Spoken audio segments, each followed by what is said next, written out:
we're getting ready for the kickoff to the Hidden Origins Tour. Yes, in Sedona, Arizona. We're doing it. Taking drugs. Right? Hardcore. All kinds of secrets tonight. Oscillocossinum. This is the hardest core stuff you can get. Right there. That's what's up. Gonna have a great show tonight. Yes. Tune in. Woo! Welcome. So firstly, thank you very much for coming. It's lovely to see such a nice crowd here. And yeah, give yourself a round of applause. It's fantastic being back in Sedona. Haven't been here for, I think, 3 years now, at least 2 years, 3 years ago. And nice to be back in the USA. Last year, 2016, we skipped because we were in the elections in South Africa, so it was a big year for us. Nearly killed me, and poor Emma, it was her introduction to South Africa. And so I'm going to start this presentation. Firstly, thanks very much to everyone that's helped here. There are a bunch of people that have been working behind the scenes here that I haven't even met and only meeting now. So thank you very much to everyone that played a part in spreading the word. This is our first stop on the USA tour. After this, we go to another 12 cities in the USA and in Canada. And it's lovely to start in Sedona.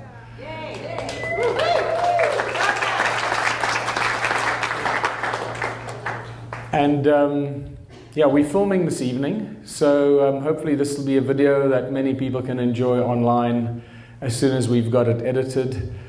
And to Chuck and Alyssa, thank you very much for doing this wonderful recording and setting everything up. You're absolute stars. And also to Neil for being behind the scenes and helping to organize this entire tour. And let's kick off. I call this the Hidden Origins, Exploring the Nature of Our Reality Tour, because I'm going to start getting into some very interesting areas that I have not really covered before. New research, new information as it keeps growing and expanding. But before I get into it, I'd just like to remind you of some of the, which I wasn't able to do at Contact in the Desert, so I'll start doing it as part of the tour. There's Dean Laprini and myself on the last Sacred Sites tour. This was taken in Bushman's Kloof, that's filled with hundreds, if not thousands, of Bushman rock art paintings. And we just finished doing a ceremony, a sunrise ceremony, and our faces were filled with beautiful Bushman ochre. Just to remind you that we're doing another Sacred Sites tour from the 19th of September to the 4th of October 2017, because the one in March was such a great success. People loved it so much, we decided we'll do another Equinox tour in September. So if you like this kind of thing, please take note of this and email Dean. Go to that website and get all the details and email Dean, and they do all the bookings and etc. This is just to show you how happy everybody is when they get to Adam's calendar. It is a truly life-changing experience. I must admit, I am getting more and more into it, and I can't believe that it's the 4th year that we've actually done this tour now, and these Sacred Sites tours around the very important sites in Southern Africa that very few people are aware of, exposing that part of our human history. So this is getting out of the matrix of division into resonance and unity. As you know by now, I like to connect the dots from the past to the present and see what we can learn from the ancient past and how we can put the ancient knowledge to the benefit of humanity today. And the question is, why does this matter? So many people say, well, I don't really care what happened in the past, I just care. Well, I think if we don't know who we are and where we come from, how could we possibly know where we are going, or at least be on the path, the right path? So I believe that what we learn from the ancient history and the murky origins of humankind is a very clear indicator of what we should not be doing, because it seems nothing that we've done so far has worked, because this is why we're in this mess. So the more we learn about the ancient past, the clearer it becomes as to what we shouldn't be doing into the future. And that's how I like to see it. So there are 5 or 6 points that I like to stress before we start again, or as we start. that first of all, everything is connected. And this is where our education and information systems really let us down, because they compartmentalize everything for us, and you know, the need to know basis, now everything is hidden in boxes, the whole pyramid structure of our learning and our corporatized system, and our lives is completely divided in so many ways. And we forget that everything is connected. Everything on every level is connected. So let's keep reminding ourselves of that, and how every action that we make, everything we do has an effect around, not only around us, but throughout the fabric of creation. Every thought we have has an effect on the fabric of creation everywhere. And so through this connectedness is how we can co-create a beautiful world for ourselves and for our children and for all of humanity. Our history is much older than we can imagine. This is becoming more and more evident, and our history is also much stranger than what we can imagine. And that's been evident for a long time, but that strangeness seems to have been hidden from us. Things are not as they seem, and this is where the nature of reality really kicks in. Everything we've been told is a lie. Now, 30 years ago, I had a suspicion that we were being lied to. 20 years ago, I was a lot more confident that we are being lied to about quite a lot of things. Today, I'm pretty much very, very sure that almost everything we've been told by our authorities and our governments is a lie. And it's from that perspective that we need to investigate different ways and different routes for humanity and everything we do. We know very, very little about what's really going on, the nature of reality, who we are, why we're here. If anyone tells you they've got it all figured out, they're lying to themselves and they're lying to you. Because this stuff is just so weird, and I'm sure I'm telling you that things that you already know. Just reinforce that in your mind, and keep an open mind at all times. We are told that the ancient civilizations are primitive, and they looked something like this. This is what most historians tell us. And it's fascinating that these primitive ancient civilizations, because obviously we are the pinnacle of civilization. We are the smartest we've ever been. This is it.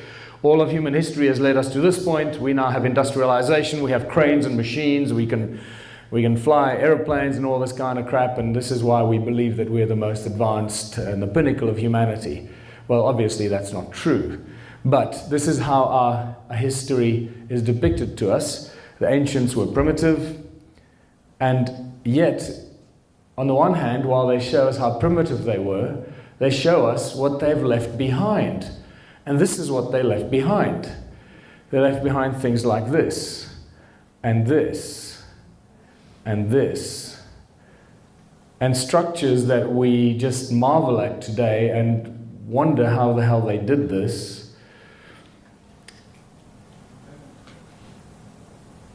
And they had nothing to do, these guys. They just sat around, in their cave and made a fire and say, hey, we got all this time to kill. Why don't we just make some big statues and pile them up and confuse future generations? And hey, if we build a big wall and some of the stones can stick out and look like faces sticking out the wall, that could be cool. Or let's dig a big hole in the ground and surrounded by big stones, that'll be cool. Or they didn't have an alphabet, they didn't have a written language, and somebody made a noise, and it was like a ha. And they said, hey, we got one letter, let's just carve the letter out into hundreds of stones, and we got nothing better to do.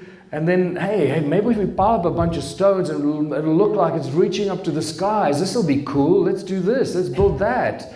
And, hey, there's a rock face. Let's take some hammers and chisels. Oh, we don't have chisels and hammers yet. We only got stones. Okay, let's take other stones and carve a whole city out of the rock face, because that'll be a cool thing to do. And then, hey, some pillars. Let's make pillars. That could be cool. And this is what they did. They just had so much time to kill because they didn't have anything to do. They didn't have jobs, and they didn't have to go to work. They could do what they wanted. And then stuff got covered by water, and we discovering all their doodling out of rock. And then they made beautiful statues out of rock that they hid in the jungles that we're discovering, and these strange pyramids, and more big statues. and elongated heads and all kinds of stuff. And then they took solid rocks and they carved them out and they made holes into solid rocks because they thought that could be a really cool thing to do. And then they covered them and then they played with them and they made sounds with them and piled giant blocks on top of each other. And then this one here, Borobudur, that's a really spectacular one. That was they were really, really bored when they made this one. And the top of Borobudur is quite spectacular. What's most important about all these ancient sites and these primitive people in the ancient times is they did all of this, apparently, according to our historians, they did all this with ropes, pulleys, hammers, and chisels. Well, clearly, you all know that this is not the case. But the fascinating thing about this is that most of the stuff that I've just shared with you is either in the northern hemisphere or gathered around, clustered around the equator. This is the fascinating thing. Very little seems to have happened in the southern hemisphere over the millennia and thousands of years of civilizations on our planet. Very little ever surfaces in the southern hemisphere. Why is that the case? And yet, if the southern Africa seems to be the cradle of humankind, and we read this in all kinds of surveys, how come we can't find any evidence of ancient civilizations and this kind of spectacular activity that I've just shared with you? How come we never see that emerge in the southern hemisphere? And yet, this is why the discovery of the stone ruins in southern Africa is so critical and so important. Because suddenly it brings the southern hemisphere and southern Africa into the limelight and into the focal point of serious activity that we did not know about. So discovering the vanished civilizations in southern Africa is really balancing the northern and the southern hemisphere activities of ancient civilizations. What we know is that these vanished civilizations of southern Africa left behind more than 10 million circular stone ruins. I'm not going to go into too much detail because I've done it over and over again. So there are more than 10 million of these circular stone structures left behind. Welcome to my world of the stone circles in Adam's calendar. And they are quite spectacular. Most of them you can't see from the ground. You only see them from aerial photographs. Everyone is completely unique. All of them are circular. None of them are the same. And these stone circles cover most of South Africa, or large parts of South Africa, very extreme areas of Zimbabwe, parts of Botswana and Mozambique. Sometimes they are beautiful flower shapes like this. And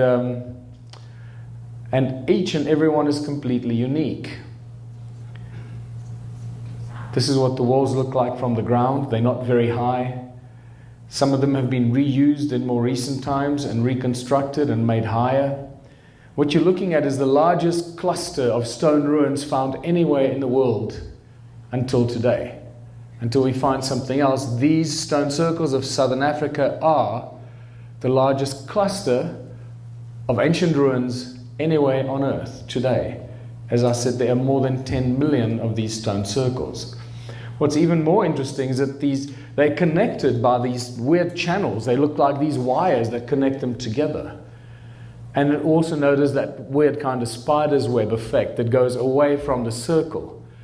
No stone circle stands alone, even though it might look on photographs that the stone circle is on its own. If you look carefully, you'll see the hidden spider's web effect or the channels that connected them to the other stone circles. You'll see those hidden beneath the soil around the circle. There you can see the channel at the top connecting the stone circles. You can see the extreme age and the erosion of these structures. Obviously, much destruction has been done by town planning, town development, farming, roadworks, and that's really mostly where the destruction happens. There are huge parts of South Africa where if you fly over in a helicopter or with a drone these days at sunrise or sunset, there are vast areas that you can actually see many of these structures hidden under the soil. But when the sun is at a very low angle, it shows it up beautifully. You realize that there are vast areas that are just simply covered by these stone structures, but we can't see them. They don't even stick out of the soil anymore. And these channels, you can see channels that cover entire mountains with these stone structures all connected to each other. There's another great example of a channel running over there into some weird hexagonal ruins and structures, cluster of hexagonal cells.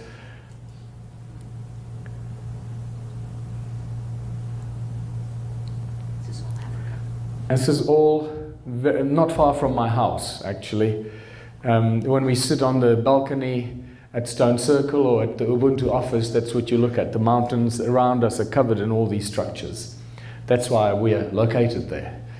And the other mystery is the vast number of agricultural terraces. 450,000 square kilometers and more of agricultural terraces. Keep in mind that all the history books tell us that Southern Africa was a sparsely populated part of the world. Apparently nobody lived there. Until about 1,000 years ago, when the Bantu tribes eventually made it down to where they live today. Up to that time, nobody lived there. There was some bushmen, hunter-gatherers that used to roam around, but that was it. Well, the 450,000 square kilometers of agricultural terraces clearly tell us a different story. So who built those terraces, when they were built, when were they built, and what were they used for? Were they growing food? Were they doing something else? And how many people were they feeding? And what happened to all those people that they were feeding? These terraces cover entire mountains. When you start seeing them, you suddenly see them everywhere.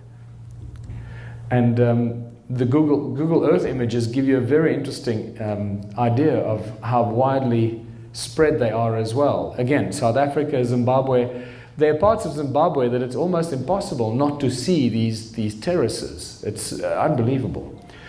Again, this is not far from my house. This is the entire side of the mountain is just covered in these, and it goes on until you eventually hit either forestry or some farms that have developed farming or so forth, and then it obviously disappears. And the other key thing is that there are no doors and entrances to these stone structures. And that obviously immediately excludes dwellings for people or dwellings for animals. So whenever you read in the very, very naive history books that tell us that these are dwellings for migrating tribes or for their animals, this is clearly a very ill-researched author that put that down. This has got nothing to do for dwellings for animals or people. Archaeological drawings all the way from 1939 show us some of these clusters, these stone circles with no doors and entrances, and you can see how they're clustered together. In many areas you can see some of these clusters, and often they're actually carved on rocks. Sometimes you see these carved on stones when you walk among the stone ruins. That's truly boggled my mind. It's like, what came first? That they first carved the stuff out and then they lay it out, or they first lay it out and somebody came and carved it on a rock as a sort of latecomer architect or town planner or somebody trying to document what they discovered there on a rock. It's just spectacular. And sometimes these stone circles are concentric circles with no doors and entrances. And then you start realizing that there's a lot more to this that meets the eye, and obviously they were used for some very specific purpose. The flagship, obviously, as you may know by now, is none other than Adam's calendar. Well, that name, just so that you know where the name comes from, when I first met Johann Heine in early 2007, Johann Heine was the guy that rediscovered this site. And there he is, also with his incredible discovery, realizing that it's a working and functioning calendar, where the shadow of this rock here, the setting sun casts a shadow on that rock there, and the shadow moves from this side across to that side. On this side is the summer solstice, and then you can tell every day of the year by the shadow of the setting sun, until you get to the winter solstice on this side, and it starts to move back. So it's still an accurate working calendar, and as far as I know, is the oldest working calendar, sun calendar of this nature in the world. But that was just the built-in feature for the calendar. That's not by far or far removed from the main reason why this site is actually there. So when I first found it and I was writing a book about it, I had to come up with the title for it. And we were all speculating it was very close to the origins of humankind. So who was the first person alive? It was Adam, obviously. We all know it was Adam. So that's why it's called Adam's Calendar. And somehow the name stuck. So that's what it is. And Baba Credo Mutwa told me, I just released the book. You can see it lying on the table there. And when I showed him this book, he literally burst into tears, started crying. He said he never thought he would see that special place again. And then he told me a lot of information about the place, the fact that he was initiated there in 1937, that it's known as Inzalo Yelanga, or birthplace of the sun, where humanity was created by the gods to be slaves in the gold mines. It's really that simple. There's no mixing of the words here. It's very, very clear what the African shamans, what knowledge and information they have held for a long, long time. And you can see the Eurocentric influence and the desperate attempts to destroy that knowledge and information by the Eurocentric history books that have replaced all the ancient knowledge, not only in southern Africa, but in all the native lands around the world when they were invaded some 500 years ago by those thugs from Europe. When they invaded the Americas, Africa, Asia, Australia, they did the same. They followed the exactly same plan of action. They invade, they take over the land, they kill all the knowledge keepers, they destroy all their written material or any kind of artifacts that they have that contain information from ancient times, and that's how they create a species with amnesia, where you separate people from their ancestors. So you create a gap, and a generational gap, separate the people from their ancestors, replace all their books and knowledge with Eurocentric history books and the Bible and the Quran, and suddenly you've got a species with amnesia. They have no idea who they are, where they come from, and why we're here. And then we look at some of the remaining knowledge keepers that have somehow escaped the massacre. When they come out with all the knowledge and information, we look at them like they've gone crazy, because our history books don't have this information in it. What are you talking about? Our historians would have written it down. They know all the stuff.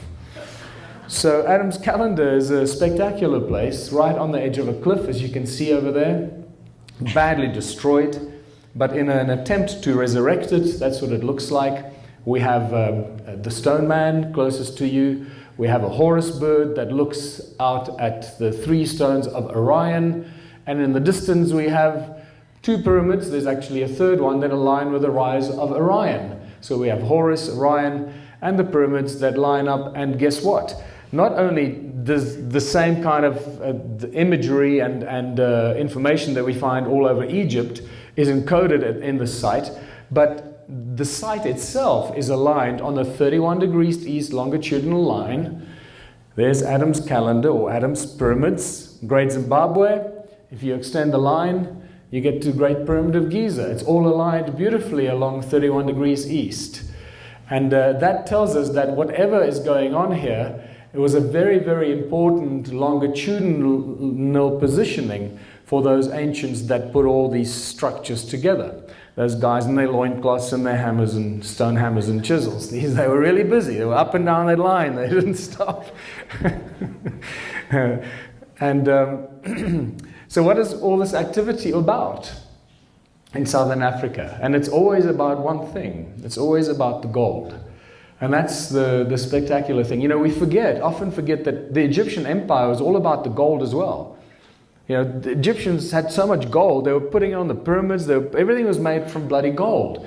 Remember, even when the Israelites were leaving, when the Hebrews were leaving Egypt, if that event ever happened, because that there's no real evidence that actually is a historic event, now there's another whole page we can open about the lies and deceptions, right?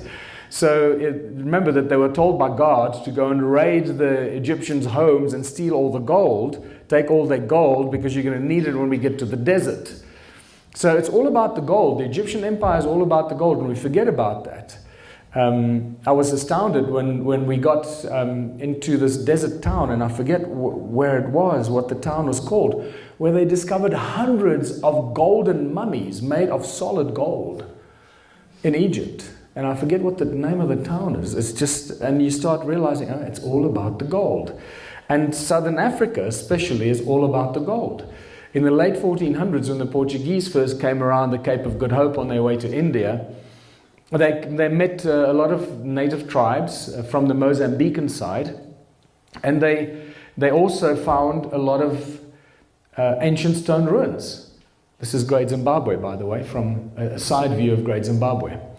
And when they asked the locals whose land is this, they were given a very unusual bit of information. They said it was called the Terra dos Macumates, or the land of the Macumati people. And the Macumati people were Dravidian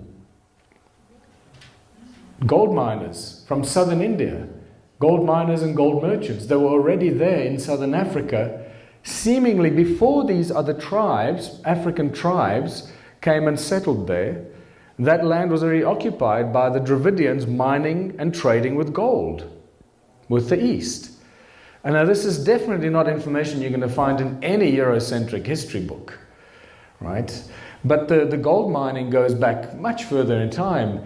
700 AD, there's some spectacular information in the museum in Zanzibar, how the gold trade was already very, very strong between Zanzibar and southern Africa, and specifically the port of Sofala, which is in Mozambique, which is near the town of Beira in Mozambique today. And then we meet in the 11th century, Ahmed al-Biruni describes the prosperous gold exports from the port of Sofala. There you can see it over there, Sofala. This is a 16th century Portuguese map that shows all that. And it describes that the gold was a month's journey inland from the port of Sofala. And this is a map, again, the 16th century Portuguese map of the port of Sofala. It was a busy, busy place. And a well-known place where gold was exported to the rest of the world. And what happens if you go 1 month inland from Sofala? There you go, there's Beira, it's today's Beira in Mozambique. And if you go 1 month journey inland, you get to about there. And that's Masvingo in Zimbabwe. And what is it, Masvingo, Zimbabwe? The Great Zimbabwe Ruins. And we meet the great Monomotapa Kingdom, the Golden Kings that were never defeated. The House of Stone, Zimbabwe. And we meet the Monomotapa Kingdom.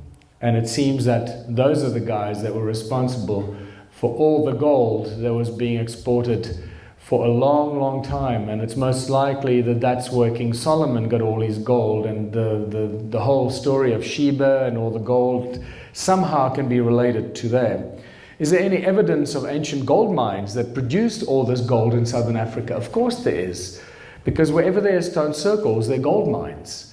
And there was a geological survey done in between 2005 and 2010, and I was given this information by a geologist in the town of Nelspruit when I was doing a workshop there, and he said he was part of the survey, and Anglo-American performed a survey, and they found that there were 75,000 of these kind of gold mines found into the sides of mountains, scattered all over that area. And that just tells us that this is not something that was, a low-level mining activity. The reason why these mines are still there, because they're up against the sides of the mountains, so they probably didn't get covered by the flood that covered and destroyed much of the rest of the activity and the stone circles and so forth. And I just jumped to a whole other train of thought because I realized I haven't covered that part. So the reason that the stone circles are covered by soil and sand is because it probably was destroyed by the flood some 10 or 12,000 years ago. That's why everything is covered by sand and soil. There's sea sand sediment everywhere. We found seashells and fossilized fish in the stone circles on tops of mountains. So there's loads of evidence that there must have been a large volume of water that came through there, and seawater that probably destroyed that entire civilization. So in the town of Leidenburg, which is also famous for these very strange and unusual heads, they're known as the Leidenburg heads, that are very out of place in that part of the world, I must tell you.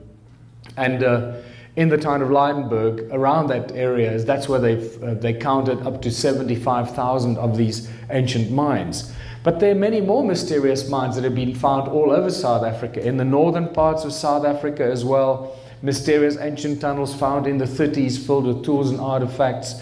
The Volkberg mountain very close to Zimbabwe. I was told by an archaeologist and a geologist from Wits University that he walked through miles and miles of underground tunnels, ancient mines. And the mystery there was that they seemed to have extracted all the gold, but they left all the platinum slag behind. They weren't interested in the platinum, they were interested in the gold only. Then in the 1990s, I was told by a researcher here in the USA that he was given information that De Beers, which is now owned by Anglo American and the Oppenheimer family, as you may know. That's all Oppenheimer, the South African leg of the Oppenheimer family.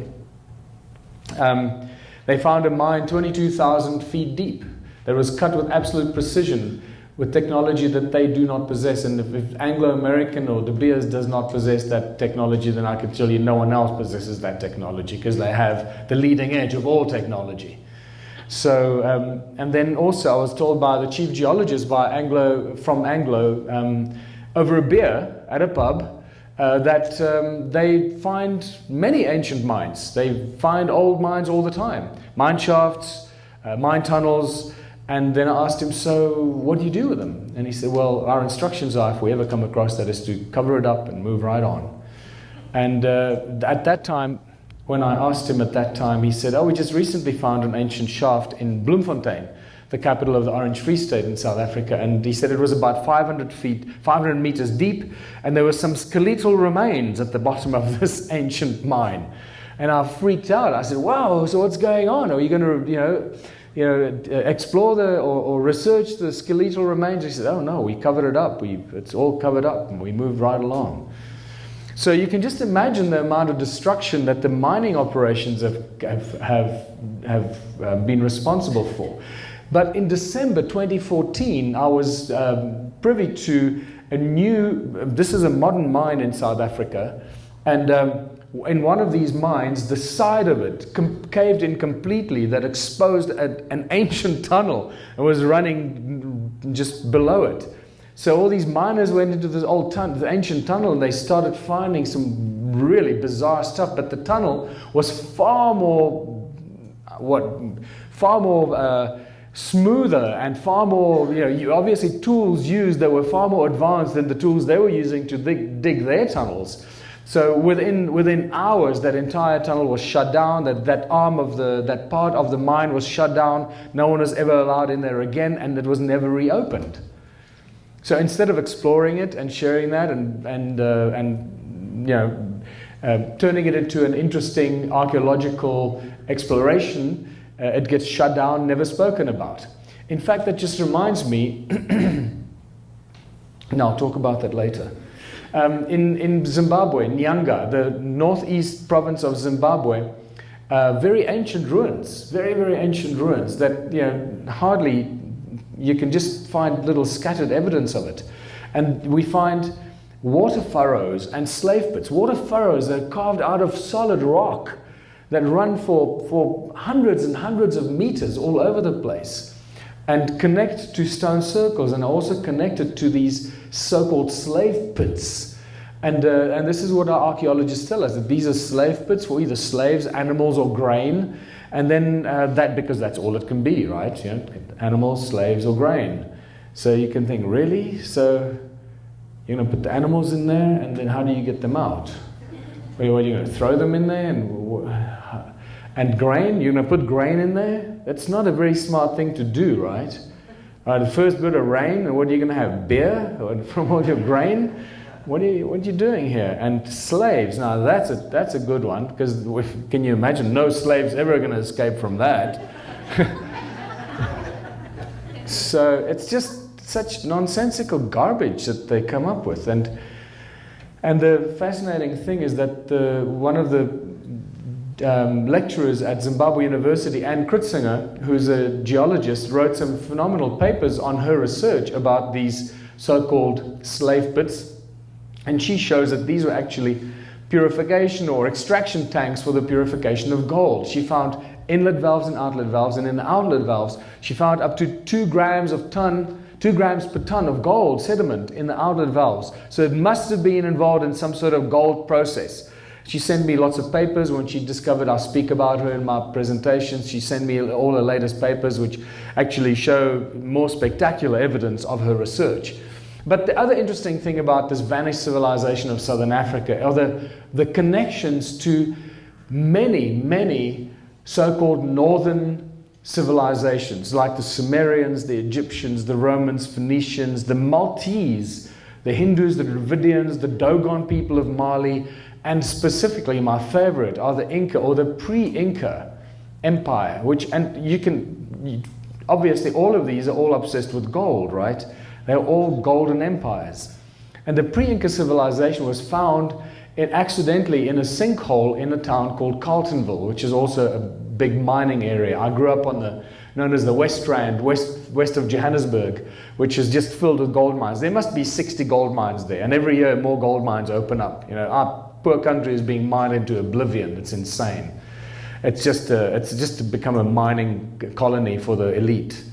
And in Carletonville was known for its sinkholes, these holes that just appear out of nowhere. And around 1975, a bunch of mine rescue team went into one of these to test their equipment, and at the bottom of it, they found one of the sides was caved in.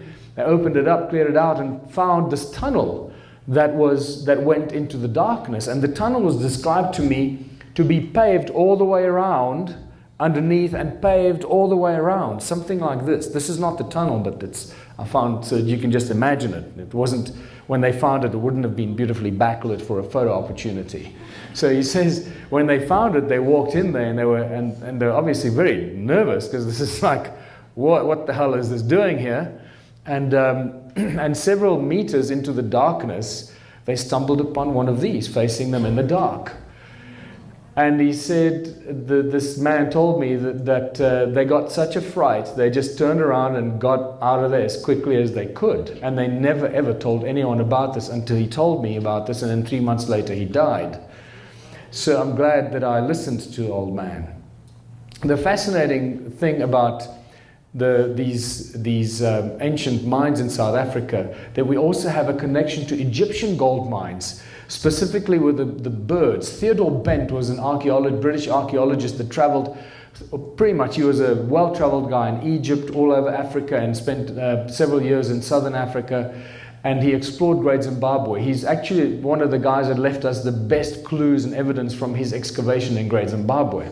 He talks about several meters of sediment that indicate gold mining civilizations. That's from his exploration in Great Zimbabwe. And what he made a connection with, which is fascinating, are the birds on a pedestal in Egypt to the birds on a pedestal at Great Zimbabwe. Now, the birds on a pedestal in Egypt were also used as mascots or protector mascots, guardians of the gold miners in the mines of Egypt that he excavated. He says that the carvings of the birds on a pedestal like this were found at the entrances to the gold mines in Egypt for protection of the gold miners. And that's what the really interesting connection is. The Zimbabwean birds, the birds on a pedestal, that I believe are much older, and I believe would have then been also the guardians of the ancient gold miners, or the first gold miners on earth, quite probably, in southern Africa. And I found what I believe are even older versions of that, these very basic stones that are the broad base and the narrow head, that I believe are the very, very early basic prototypes of these birds on a pedestal, or these birds that we then see more refined as time goes by.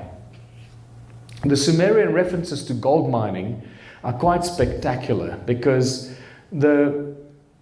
we find so much information about southern Africa in the Sumerian texts, about the Anunnaki, what they were doing. But what I find even more spectacular is the most recent discovery that I made literally a week ago, is what I couldn't understand. What puzzled me is, like, where did these Sumerians, because this is the oldest deciphered language that we know, right? And there are others, but there's not enough information about some of these ancient languages. But this is by far the most understood at this stage, and a lot of information is coming about the cuneiform text, this cuneiform kind of text. And I found out that the cuneiform text is actually encoded with light energy. Where did they choose these symbols from? How did they come up with these silly little, where does this originate from? And then I stumbled upon the work of Michael Evans. This incredible work that shows how light manifests itself if you create like a buckyball, Buckminster Fuller ball, and out of these light rods, what happens at the junctions of these light rods? How light carries information and how it manifests. And this is what it looks like. It looks like this. Can you see what I mean? The exact shapes that are used in the cuneiform texts. So I'm beginning to think that the cuneiform texts are actually encoded with, remember, light is information, light carries information. And each one of these light structures, or structures that's filled with light, will carry information. And I'm thinking now that this is what inspired the Sumerians and those guys that came up with that cuneiform text, is to use this essence of how light manifests itself in sacred geometry, in the edges of sacred geometric patterns. So when we read cuneiform text, we're actually reading text that's encoded with the information that carries the light. This is a whole new spin on what we may be getting or what we may be missing in the cuneiform texts. So, this is the first time I've ever spoken about this. So this is a whole new level of information that we need to go and look at. But these cuneiform texts give us a lot of information about the Anunnaki, and I think that's like the second tier information. Once we get back to this and really studying this and how it's laid out on the clay tablets, we might find a whole another 3D imprint of information that it carries. So we learn about the Anunnaki, the Anunna gods, obviously, Anu, Enlil, and Enki, and they work in the Abzu. And the Abzu has been given many meanings, but the primary meaning that I was attracted to is this is where the gold came from, and they refer to the gold all the time. And this is some of the translations. Great rivers there rapidly flowed, and abode by the flowing waters. Enki for himself established. He established a fortress for his house and other places where the workers would live and where the bowels of the earth to enter. Place of deepness he determined for the heroes, into the earth's bowels to descend to extract the gold.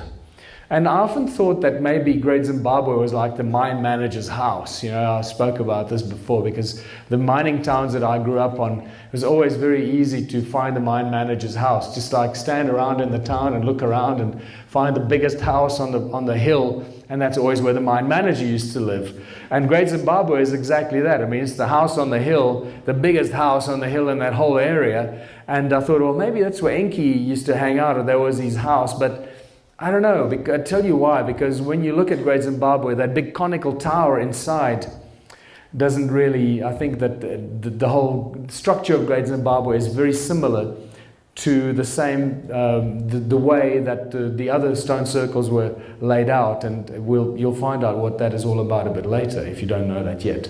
So, in the Abzu, Enki plans was conceiving where to build his house, where for heroes dwellings to prepare, where the bowels of the earth to enter. And now we read about his technology and so forth. The earth splitter, Enki there established, there within the earth a gash to make, by way of tunnels earth's innards to reach, the golden veins to uncover. But to do all this mine work and to get all the gold, they needed some serious help, because they couldn't get enough gold. You should know this by now. And this is where they decide to create a little slave. And this is where we enter the picture as humans. This is, however, a very, very murky area. I'm really simplifying it here, and I'm sure that you are deeply aware of how murky and mysterious the origins of human race is, and what the potential genetic contributors are or may be to our gene pool. And this is a huge discussion, but it does remain there's definitely a key line here that suggests that we were created originally as slaves by the Anunnaki to dig in the gold mines. And this is what many of the ancient cultures believe, especially the African cultures believe this unquestionably. Sorry, I missed that. Let us create a Lulu, a primitive worker, the hardship work to take over. Let the being, the toil of the Anunnaki carry on his back. And then a primitive worker shall be created. Our command will he understand. Our tools he will handle. To the Anunnaki in the Abzu relief shall come. Just notice here, I'm going to come to this later. This is apparently a scene depicting the creation of Adam or Adamu. And this dude here is holding something in his hand. At first I thought it was a flask or something, right? Or with some mixture. But actually it looks like a cone-shaped tool more than anything else. I'm going to come to cone-shaped tools a little bit later, because with the cone-shaped tools they pretty much did everything. And then the mysterious stone tools and artifacts. I was so happy when I found this one. See, you can see how happy I was there. And cone-shaped tools that just, I can't believe they were completely ignored. It's just like, it's like they're so obvious now that you know that they are possibly the most critical ancient tool that's ever been used by ancient civilizations. And it's like looking at the trees and not seeing a forest. It's like they're everywhere, but we didn't see them until I started picking it up. So these cone-shaped tools are just bloody everywhere. And then together with the donut-shaped stones, or the Taurus stones. There are thousands and thousands and thousands of these donut-shaped stones, or Taurus stones, or as our very clever archaeologists call them, weights for digging sticks. Because that's what the ancient people did. They have nothing better to do. As you know, they built huge monuments and these things, pillars and giant statues and things, so to make a little donut-shaped stone with other stones, because they remember they didn't have any metal at that stage. It was done by stones, people in the Stone Age. So they just made them because they were bored. What I find fascinating is that these ancient, in some past life regressions, the Anunnaki overlords, or the guys that were overseeing the building of the stone circles, they were apparently a lot larger than the humans, had these donut-shaped stones, or these sacred stones, hanging around their neck. They actually had them as tools around their neck, and they would use them as tools. And you'll see most likely what they would have been used for. There are hundreds of thousands of these donut-shaped stones. And I have a number of them in the museum, and then the stones that ring like bells, and that was the big discovery. When I discovered that the stones in the stone circles and the tools and artifacts actually have very strong acoustic properties, I realized that we're dealing with sound and resonance here. And just to show you briefly how the stones that ring like bells, you can also go watch this on the internet. Let me also just show you how some of these other stones ring like bells. This is what I call, and as you can see, we find many of these elongated stones. This one is full of patina. It's thick patina, so it's quite dull, but you can still hear the effect.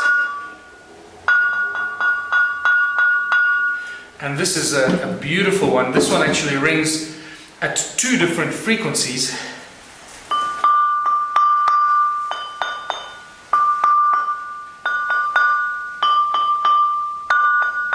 Dun dun dun, dun dun dun.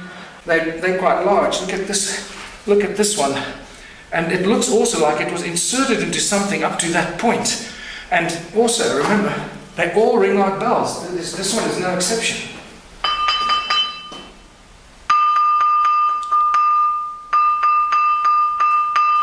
Alright, and on that note, there we go. That's better. That's what you want. You realize that this thing really rings like a bell, and it reverberates for quite a long time.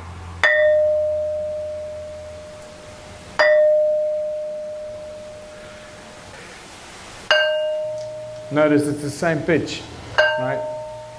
And that's not by accident. So, but the ruins were not dwellings for people or animals, so what were these ruins for? This is a big question. Why did they build more than 10 million of these structures? What were they doing with all of this? And to get the answers for that, we have to look at creation itself. We have to grapple with a deeper understanding of creation and where things seem to come from. And that's to do with sound and resonance, the source of all creation. But the moment we come up with that statement or we enter that domain, we realize and start to face the horrible truth that everything we've been told is a lie. And like I said earlier, today I'm no longer surprised, and I truly believe that every facet of our reality has been affected, manipulated, infiltrated, and poisoned with half-truths. It's not always completely a lie, but the best way to tell a lie is you keep a little bit of the truth and then you're surrounded by a lot of falsifications. And what people tend to do, what we do, because we're bleeding hearts, right? By nature, we want to be good. We want to share and create and help each other. So we always look for the good in everything. So we find the truth in the lie, and then we believe that, well, if there's a little bit of truth in there, then the rest must also be true.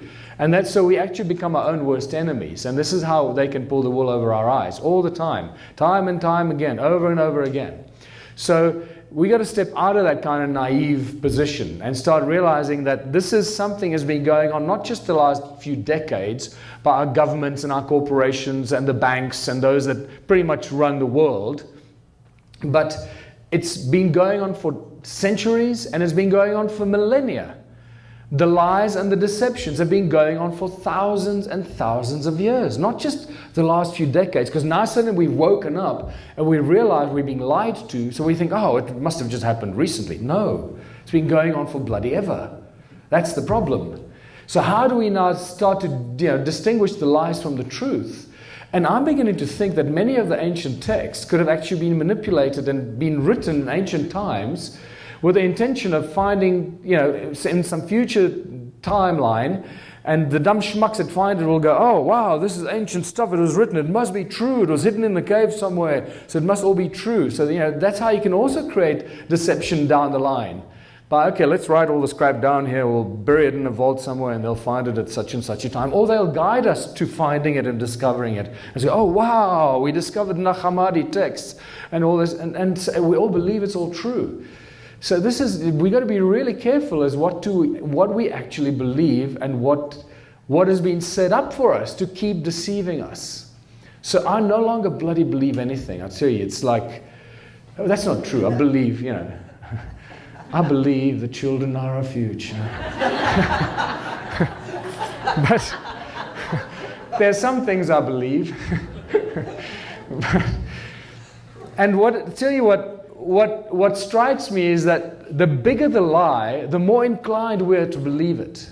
Because we can't imagine that somebody would be able or have the capacity to create such a humongous lie and plan it for so long that it's just beyond our level of comprehension. Because we can't do it. So everything in history, science, technology, health, biology, genetics, the universe around us, religion and money, obviously. But when I look up at the moon, what am I actually looking at? What is that thing up there? What the hell is it? I don't know what it is anymore. I don't know. Have you seen this one camera photographer guy? He's fantastic. He calls himself Crow 777 or something. He's been filming the moon for 4 years. And he shows clearly that the moon, every now and then, has this like glitch. Like when you watch old computers, remember old TV screens and computers, when you get this little line that went up over across your computer or across your TV screen? That's what happens on the moon. Every so often. This is like the glitch that goes zzz, over the surface of the moon. So like, what? And what am I actually looking at when I look up at the moon? So, just step away from what you think is real and what you believe to be the truth, and just analyze everything from a slightly different perspective.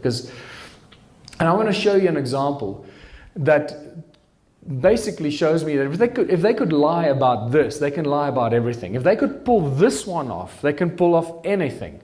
And this is to do with the Bible. This is Micheal Ledworth, my good friend that lives up in Rainier, Washington. He was the advisor to the popes at the Vatican for 17 years. He is a walking encyclopedia. He's one of the most incredible human beings you can ever meet. You can discuss anything with him and he'll launch into a deep level of comprehension of any subject: historical, Hebrew texts, cuneiform texts, Sumerians, ancient scriptures from the east, from the west, from everywhere. He knows bloody everything, this guy, right? And what he found out is that the opening phrase of the Bible was messed with. Completely messed with. We all believe, and we read the opening text of the Bible that says, "In the beginning God created the heavens and the earth." Well, he found out when he was still a student, I believe, that the original Hebrew text was messed with. And to do that is very difficult, because you should know by now that the Hebrew text and the scholars that write that, it's all a mathematical formula. So it's very difficult to cheat. It has to have so many letters across and phrases, and they cross-reference it. So you can figure out very quickly if somebody messed with one of these phrases and these paragraphs. And yet they pulled this off. This is what boggles my mind. How could they have pulled this off, to lie about it? And he shows that the original Hebrew text begins with the letter B, Beth. At the moment, the Bible starts that says, Barashit bara Elohim et hashamayim wa et ha'yaris. Ba, it starts with Ba, the second letter of the alphabet. It's not possible, because all Hebrew sacred texts must begin with the first letter of the alphabet, which is A or Aleph. So somebody messed that up. It's not possible. When he added Aleph, so at the moment, it doesn't make any grammatical sense, actually. It's a non-grammatical incorrect sentence, grammatically incorrect sentence. For any Hebrew-speaking people here, you'll know what I mean. And it refers to Elohim here as the gods, but it doesn't make any sense. So when he added A or Aleph, suddenly it says, Abba Rashit bara Elohim et ha-shamayim wa et ha-yaris, which means the Father of the beginnings created the heavens, created the Elohim, the heavens and the earth. The Father of the beginnings created the Elohim, the heavens and the earth. And suddenly the Elohim no longer is God, or the plural of gods, as we perceive it from the incorrect first statement of the Bible. Now, if they could pull that off and lie to us about that, they can bloody pull off anything. So this is how I see this deception that we face on every level. There are three holy cows of our education system that I love to talk about. And these three holy cows that many people find untouchable are that we evolved out of apes, humans evolved out of apes. Nothing can travel faster than the speed of light, and energy cannot be created or destroyed. It can only be converted from one form to another. Now, if you mention these in any kind of scientific debate with professors and very clever people from universities, they'll all sit and nod and argue, yes, absolutely, that's how it is. All bullshit. Absolute lies. The theory of evolution remains a theory of evolution. There is no scientific evidence ever shown that we evolved out of apes. It's all bogus crap that was put into our history books to remove us from a creator or any kind of creation process or the possibility of being created by other ETs or any such activity. So the theory of evolution is all part of the long line of lies and misinformation and deception that goes back thousands of years. It's not something that started recently, right? The fact that nothing can travel faster than the speed of light was shattered already in 2005, but many ways has been shattered already. Even when Paul Dirac won his Nobel Prize in 1933. Actually, part of the Nobel Prize, or his quantum theory that he won the prize for, shows that subatomic particles move faster than the speed of light. But that was never brought up while he was receiving his Nobel Prize. So all these, it's just like such nonsensical crap, and we all buy it because we believe these people at university are very clever. So at 2005, at the Middle Tennessee State University, 2 undergraduates and 3 high school students, I believe, propelled sound faster than the speed of light. And this is very quickly written up in the American Institute of Physics in 2007 and then hidden from sight. And again, this is what they do all the time. They publish it so they can use it as a trump card later. Oh, well, we knew about this all along. Look, we published it in 2005 or 2007. And they hide it because they don't want people to know that you can propel sound faster than the speed of light. Of course you can. Why? Because sound is the source of all things. Sound is the creative source of everything, including light. And nothing, sorry, the best one is that we cannot create or destroy energy. Energy can just be converted from one to another. And then the next breath, they tell us that we all come from the Big Bang. There was nothing, and then suddenly everything is here. So hold on, so I thought you can't create energy. So what happened here? Oh, no, but the energy was already there. It was just in a very, very, very tiny infinitesimal point called a singularity. So it was always there. That's how they get away with the crap that you can't create or destroy energy. So I believe that this is all part of the agenda to keep us dumbed down and manipulated. If you look at the photographs from NASA, if you can believe them, of these spectacular pictures of nebulae, and these nebulae, the Horse Nebulae, and the Eagle Nebulae, and all this nebulae, and the Eye Nebulae, and all this, and they tell us that there are trillions of stars being born every second. Say, okay, wow, but I thought we can't create energy. So surely it takes energy for stars to be born. Where's that energy coming from? Where's it? Oh, from the vacuum. Oh, but space is a vacuum, so in a vacuum nothing can exist. So that busts EMC square, right? So energy is equal mass times speed of light square. Energy, mass, in a vacuum there's no mass. So if the mass of vacuum is zero, it means 0 times the speed of light is 0. That means there's zero energy in space. So how can anything be created out of... What's going on here? They're just lying to us every step of the way. We're being fooled and lied to. Spectacular. Another great secret that they've been keeping from us is... Cheers. Thank you. Am I sounding hoarse? Another great secret that they've been keeping from us is that water seems to be everywhere in the universe. So there's a vacuum, there's nothing in space, and then all these nebulae are creating stars all the time, and worlds are being formed, but there's nothing, it's a vacuum, so I don't quite understand how that works. You know, where does a vacuum end and where does a nebula begin, and what is at the boundary, at the edge, how does that work?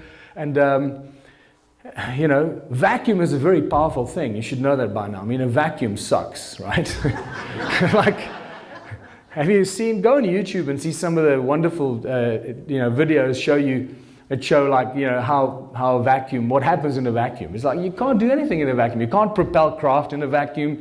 You know, all this, the pictures of gravity and all that. So you can't do that. You can't do that in a vacuum. It doesn't happen. Not going to happen. You can't burn anything. Nothing can move. There's nothing. There's zero energy. According to EMC square, there's zero energy. You can't do anything in a vacuum. And then yet, there's water everywhere. How is that possible?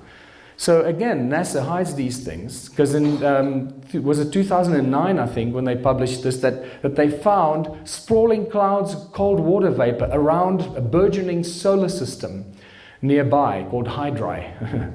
Hydra. Yeah. The water vapor could eventually deliver oceans to the dry planets that are forming in that solar system. So they're just telling us that there's actually water out there, but they've actually been telling us that there's water all around our whole solar system, isn't it?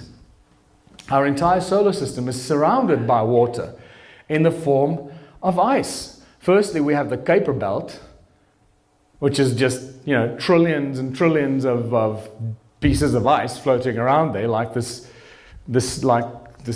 belt around the extreme part of our solar system. And then that is within another big cloud of water or ice called the Oort cloud. So you get the Kuiper Belt, and then the Kuiper Belt and the entire solar system sits in the Oort cloud that surrounds the entire solar system. So they tell us that this solar system called Hydra is surrounded by water, and then actually our entire solar system is surrounded by water, and it looks probably something like this. So, and here's another nice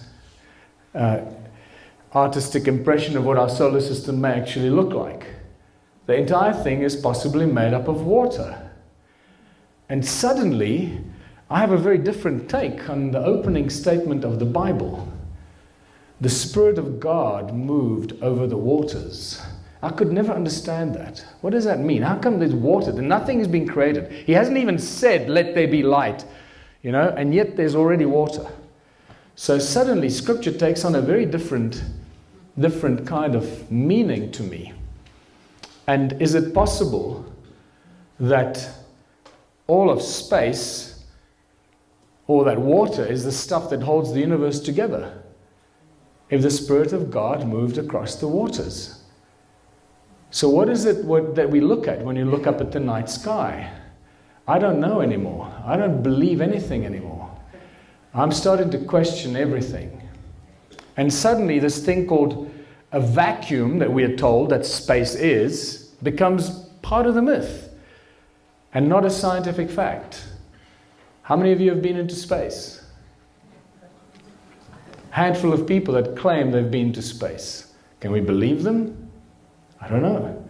How many of you believe that these pictures are actually taken on the moon? Are there any people that believe that these pictures are taken on the moon? So don't be ashamed. If you do, put your hand up, because it's important. There's one person that believes it's taken on the moon. So it shows you. The lies of NASA are starting to affect us dramatically, and we no longer believe anything they tell us. So if the moon landings were faked, which by now you should know they were shot by all the moon landings that we've seen, all the images that we've ever seen of the moon landings were shot by Stanley Kubrick on the set of Space Odyssey 2001 in England. If you don't know that, please, I urge you to watch Jay Widener's spectacular documentary called The Kubrick Odyssey. It is truly the best documentary on that subject. And so if we fake the moon landings, how many of us believe that we actually landed on Mars and these little things were put on Mars? Right? Who believes that? I, for one, don't. I now believe that all that stuff was actually shot in northern Canada, on Devon Island, that they staged this entire Mars landing. And all these, if you go and research this, you'll see this is exactly where this was the training area for the Mars landing. And they were training with the actual pros that were going to go to Mars were being used here. So all the footage we think we saw from Mars is actually from this place here. So all this stuff is bogus nonsense that keeps us enslaved in a never-ending web of lies and deceptions. But through all the lies and deceptions, there is one common denominator that remains the source of all things. And this is where it gets really exciting. Sound and resonance, the common links of creation. Modern science tells us that we live in an electromagnetic universe. Everything spins and vibrates. I'd like to correct that. I'd like to say that it's not an electromagnetic universe, it's a magneto-electric universe. There's a very big difference between the two. And again, it's a small little subtlety, but it's a very important subtlety, because magnetism is a thing that rules the universe, not electricity. Sound, magneticism, electricity. And you'll see how this chain reaction causes everything that we observe when we look up at the night sky or the nature around us. Everything in creation spins and vibrates. Everything has its own prime resonance frequency. Everything. And this is why once we can identify a prime resonance frequency of a bacterium or an atom or whatever it is, or a soccer field, we can then manipulate that object with its prime resonance frequency. Sound and resonance, common links of creation and religion. In Christianity, it's the word. In Hinduism, it's Om. The Egyptians believed the universe was sung into creation, and the original people of Australia, not the Aboriginal, I forgot to take the ab out. They're not abnormal. The original people of Australia. It's a twist on words there, remember? Keep that in mind. So it's the original people of Australia believe that the world was created with 3 sacred songs. And then we have the phenomenal similarities between the 6 days of creation in Christianity and the word that created everything, the 6 aspects of Om, and the 6 aspects of the all-seeing eye of Horus, and you start seeing the connections between all these ancient cultures and the creation stories. And then the creation stories get even more interesting when you read the Hindu creation story. It says, everything was so peaceful and silent that Vishnu slept undisturbed by dreams or motion.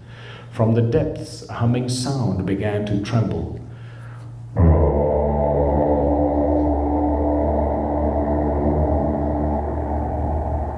It grew and spread, filling the emptiness and throbbing with energy.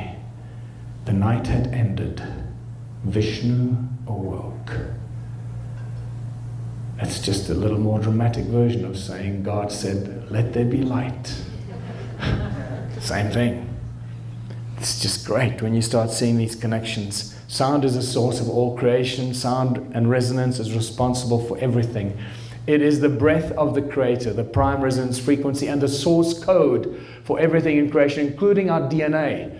And this is from Dan Winter's brilliant documentaries and work on the DNA and sound and resonance. I would recommend you check out Dan Winter's work on that as well.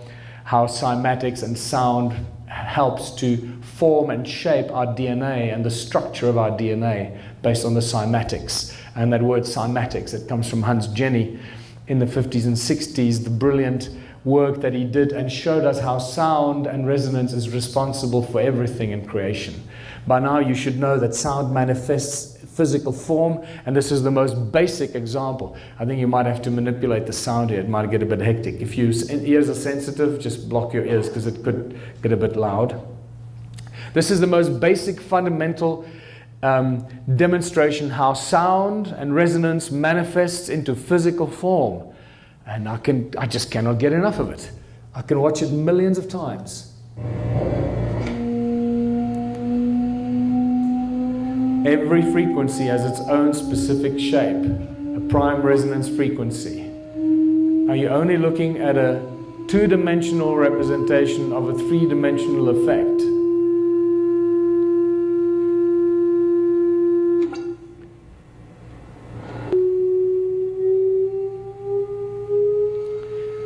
I think he actually uses rice on a metal plate here.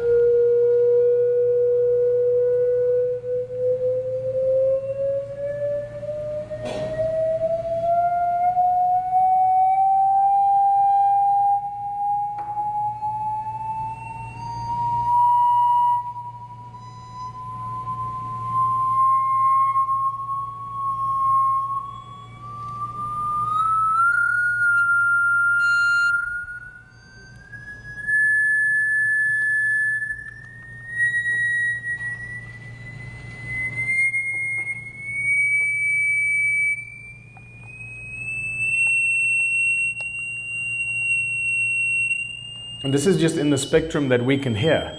You can imagine in the low frequencies that we can't hear, it has the same effect. The higher the frequency, the more complex the shapes. The lower the frequency, the more basic and the larger the shapes. The wavelengths get shorter and shorter as you go higher.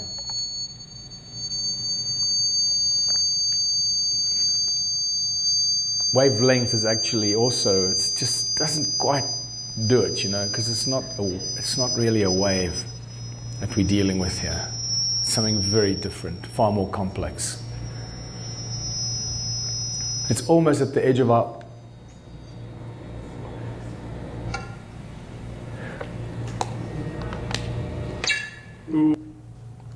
Okay, so the original people of Australia have a creation story that says time began when the supernatural beings awoke and broke through the surface of the earth. So imagine the surface of the earth being something like this, that metal plate being the surface of the earth, and the supernatural beings broke through the surface of the earth, and they created the surface of the earth with 3 sacred songs. This is from Hans Jenny's brilliant video, Cymatics. This is powder on a metal plate. It's not a liquid or a jelly, it's powder. You can see landscapes being formed here over extended periods of time.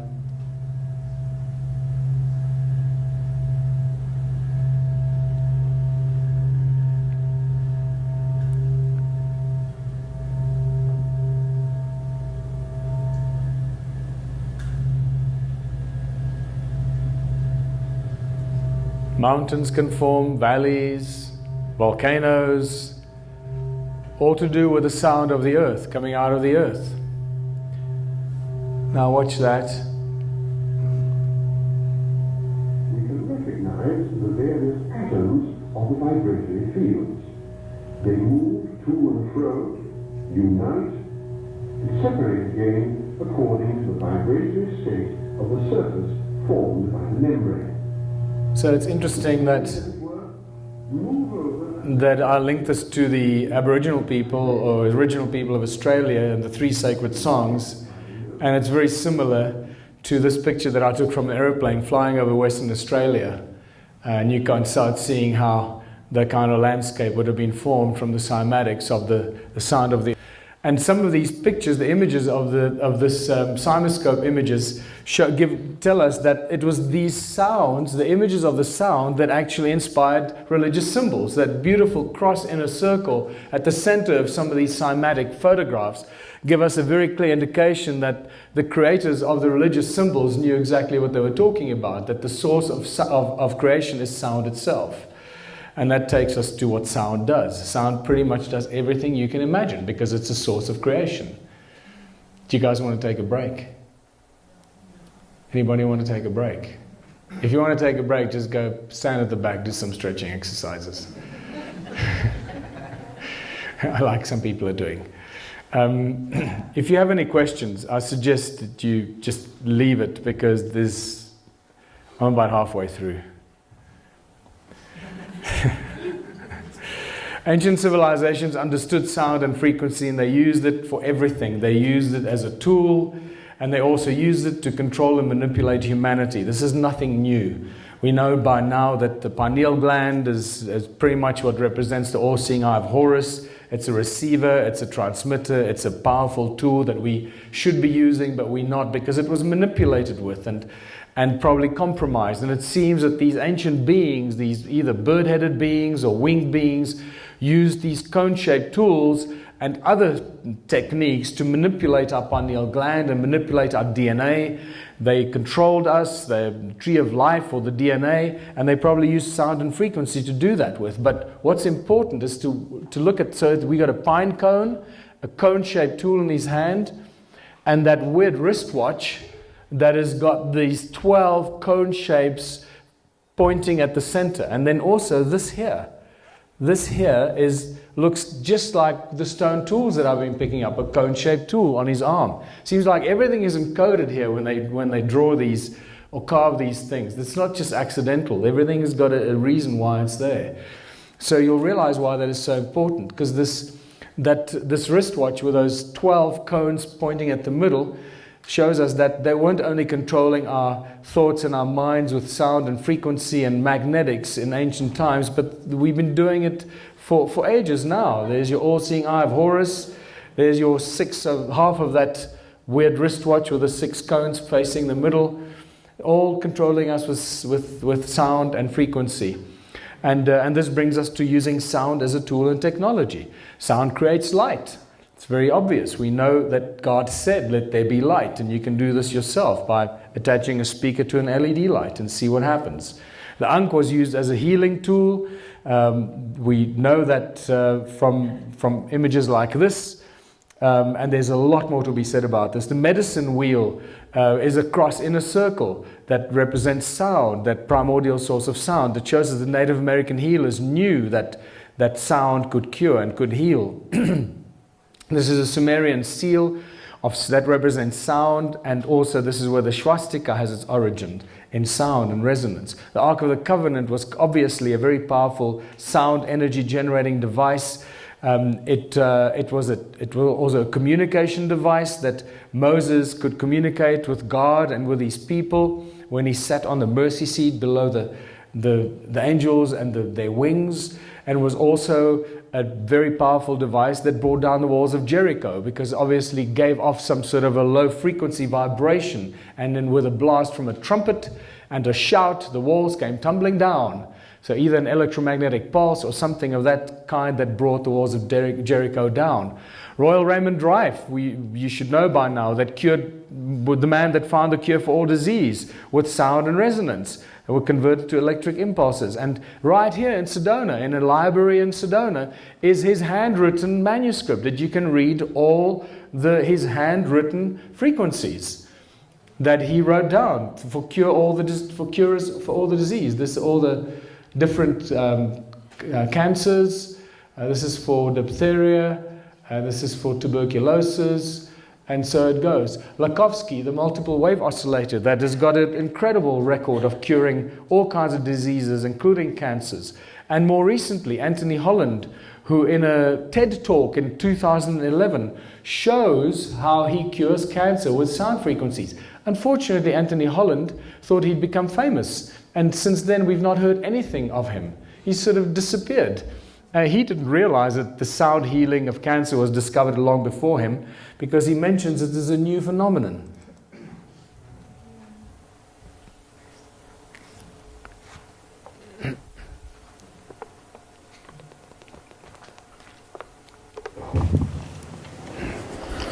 These are the first videos taken. We showed these videos to our friends in the biology department. They said they hadn't seen anything quite like it. It seems to be a new phenomenon. These organisms are being shattered by our electronic signals. This is a harmless organism, almost friendly, a little Blepharisma. And normally they're very fast swimmers, but when you approach a frequency to which they are vulnerable, they begin to slow down, then they stop, and then they begin to disintegrate within about 3 minutes. So first we attack pancreatic cancer. Take a good look at this slide, because the next one will look quite different. After we treat these cells, they change their shape and size, and they begin to grow long, rope-like structures out the sides. They look something like antennas. I call them bioantennas, for biological antennas. It's as if the cancer cells are trying to tune in to our signal.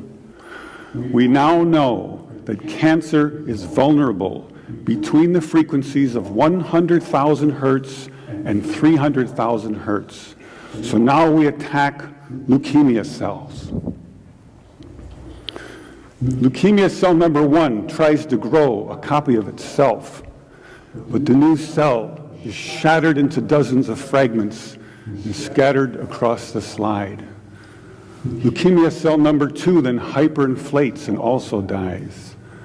Leukemia cell number 3 then tries to make another cancer cell. The new cell is shattered and the original cell dies. I think you get the gist of it. Sound continues to amaze us. Sound can levitate. By now, you would have seen this many times. Just a very quick idea that sound actually does levitate things. But this is not how the ancients used to levitate the very big, heavy objects. This is a very different technique used here. This is just pressure waves that can levitate things, very light objects, but it does give you the ability to imagine that sound actually levitates. John Keeley levitated stuff and drilled sound, holes with sound in 1888 already.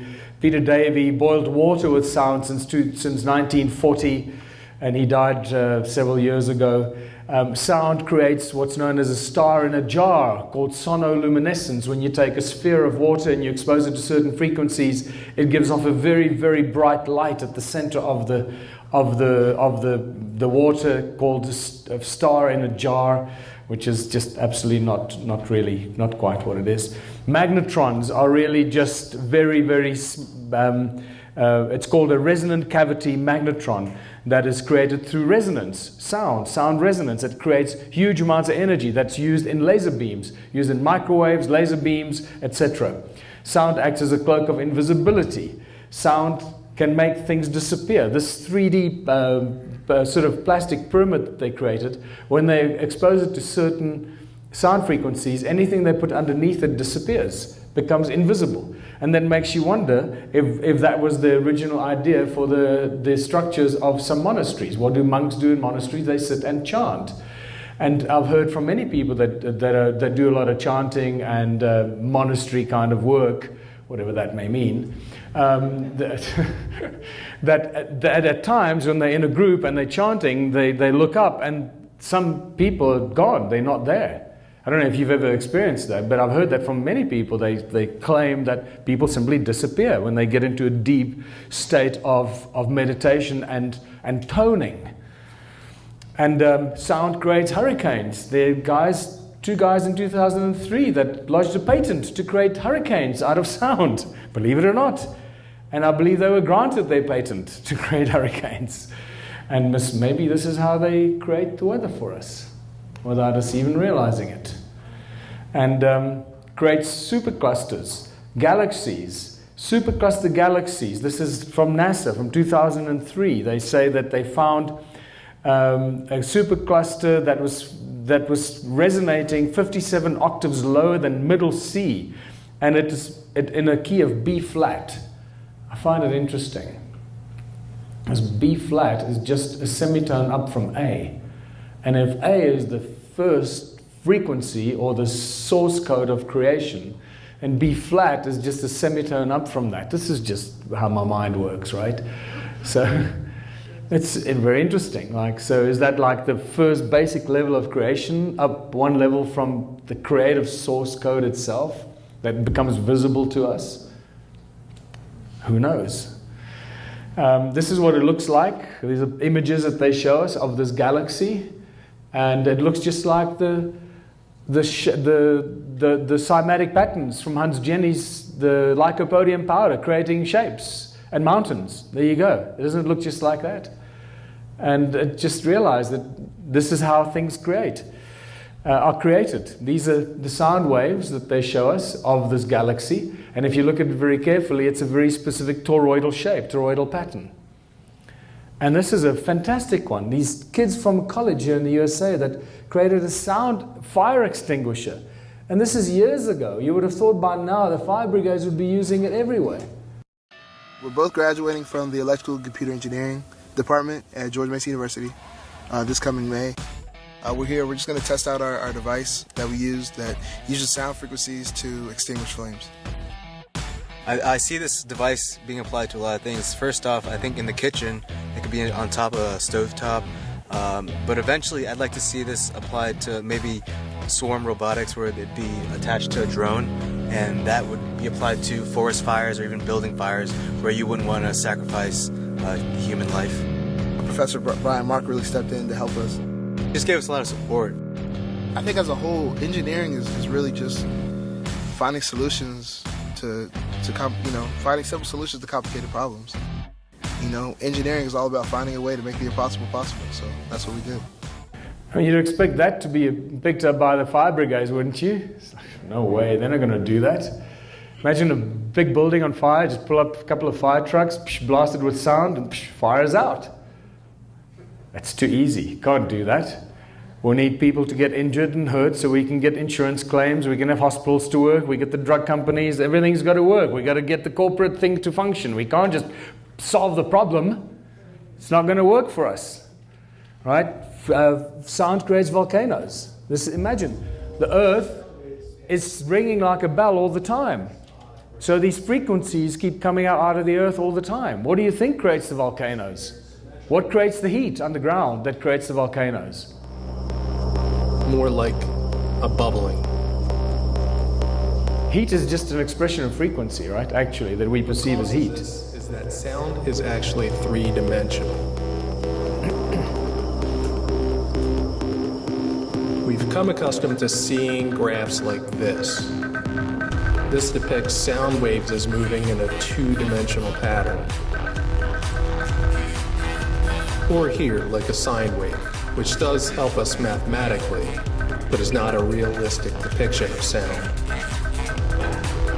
This would be a more realistic depiction, showing interference from all angles.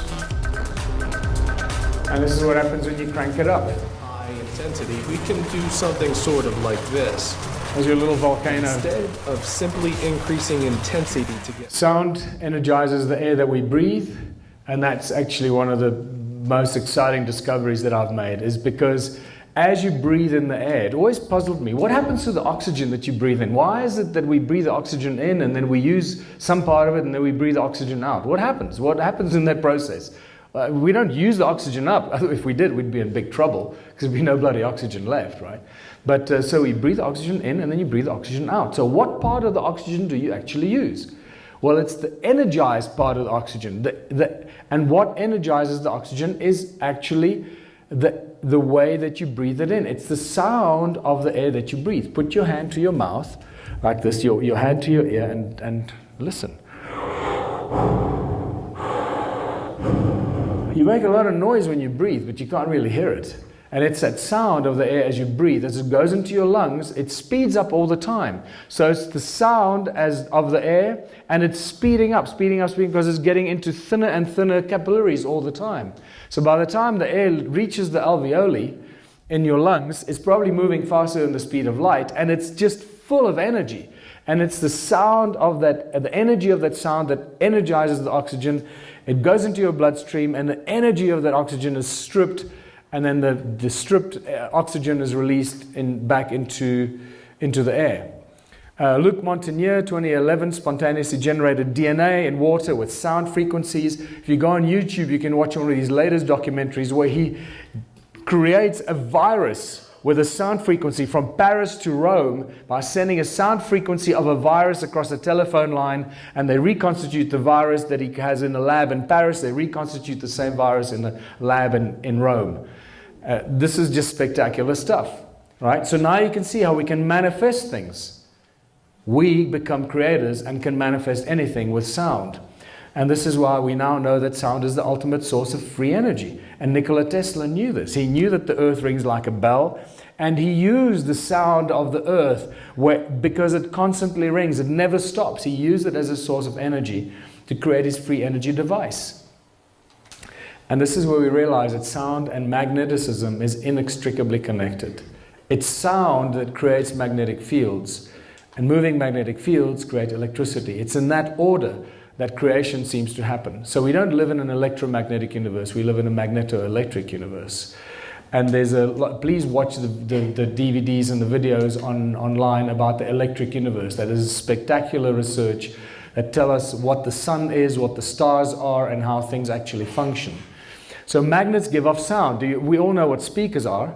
So there you go. You got electricity. It comes out of a plug. It runs down a wire. It goes into a speaker, a magnet. The magnet reacts, and the magnet makes the air move and creates sound. And the reverse is possible as well. It works one way and it works the other way. And this is where we start getting into the real understanding of some of the masters. And no matter how I look at it, how much research I do, I keep coming back to one guy that stands head and shoulders above all other researchers and inventors of, I don't know, for how many centuries. And that guy's name is Nikola Tesla. By now, if you don't know him yet, I suggest you go and do some research into this guy's work. He says, if you want to find out the secrets of the universe, think in terms of energy, frequency, and vibration. That's exactly what I've been sharing with you here. Here is a picture of an electron. There's a picture taken about a decade ago. They tell us that this is a light beam, or electron riding a light beam. Can you see a particle anywhere in this picture? No, there's no particle. They're resonant waves, and yet they tell us it's an electron. Can you see how we get brainwashed? So this is what Nikola Tesla has to say about the electron from an interview in 1928. On the whole subject of matter, in fact, Dr. Tesla holds the view that are startlingly original. He disagrees with the concept of atomic theory of matter and does not believe in the existence of an electron as pictured by science. This is a shock to the system because we all think electrons are real. And you start seeing an agenda being developed here, an agenda being developed by mainstream universities, the mainstream scientific fraternity, under the guidance of those that are trying to lie to us and make us believe things that are not so. This is what Einstein has to say about electrons. In the theoretical treatment of these electrons, we are faced with the difficulty that electrodynamic theory itself is unable to give an account of their nature. For since electrical masses constituting the electron would necessarily be scattered under the influence of their mutual repulsion unless there are forces of another kind operating between them, the nature of which has hitherto remained obscure to us. So he says he doesn't quite understand how electrons come into being. And Ed Leeds-Kalnin, there's another guy that we should pay attention to. Ed Leeds-Kalnin is the guy that built Coral Castle in southern Florida. And he built Coral Castle with cone-shaped tools, with no ropes and pulleys. Big giant stones that weigh up to 30 tons on his own. And he tells us that millions of people all over the world are being fooled by the non-existing electron. And he has a lot more to say about this. And you start seeing that scientists and inventors and researchers over the last 200 years have been vehemently opposed to this whole concept of an electron and the atomic structure that has been forced down our throats and through all our educational institutions. That we just take for granted and we accept because we believe the guys that teach us this to be smart and they're not lying to us. We just accept the stuff.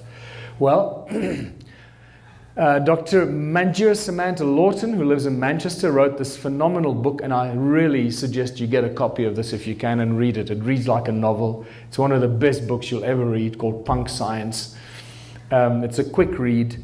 And she shows us that everything manifests as a torus in a toroidal field, and including sound. And this is what sound looks like when it manifests as a toroidal field. Sound, just like everything else, manifests as a toroidal field, as a torus. And this is why when our hearts beat, we create a toroidal field around our body. And that toroidal field creates an electromagnetic field around our body. And so it goes. This is what the toroidal fields look like, or that are created by the sounds we make when we speak.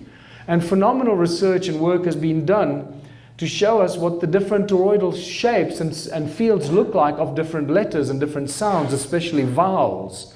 And then as we speak, these toroidal fields that we manufacture and we create with our mouths, infinite forms, infinite shapes, infinite creativity that we manifest, actually become scalar waves and scalar technology that go into all of creation and permeate all of creation instantly. It doesn't take light years for the thoughts we have or the words we speak to permeate all of creation. It happens instantaneously because sound and resonance traverses all of creation instantly, not like light that takes time to travel through what we believe to be the cosmos. And here the toroidal shapes of color, incredible work, shows us that the different kind of structures and toroids that color actually creates and how it manifests in different and the various sacred geometrical patterns that we've become familiar with. And here's the brilliant work of Eric Rankin, and I really suggest you watch his Sonic Geometry documentary. It's fantastic. It's just watch it. It's a half an hour long on YouTube. Watch that. It'll give you a lot more information. But this is how basic shapes, triangles and shapes in nature, how they all have sound and resonance, the sound of nature around us. As an experiment, let's take a look at the numbers found in basic geometric shapes, then apply those numbers as vibration cycles to hear the tones they produce. First, let's listen to what the 180 total degrees contained in a triangle sound like.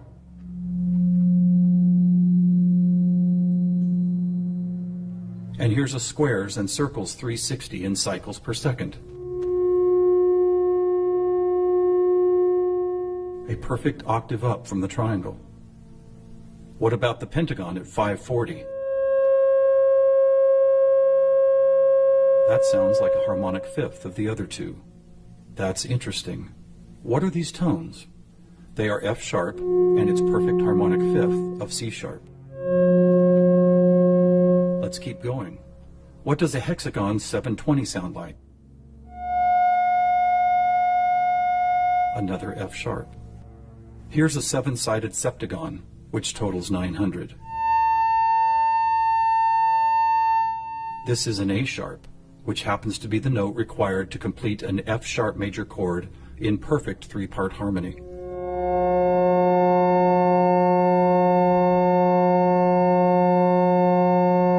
And finally the octagon, where we get 1080, another C sharp.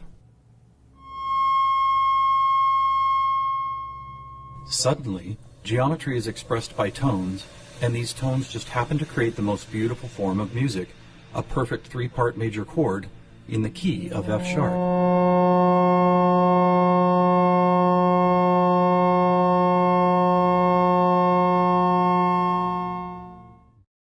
So if you watch this, he goes into more, he actually shows you the sounds of the flower of life and the seed of life and all that. It's just spectacular. So now you start to understand that every time you look at something that's carved out in a rock or a symbol or the caduceus, everything carries its frequency. And actually, when you're looking at it, you're picking up the image and the sound is entering your subconscious through the fact that you're observing it and looking at it.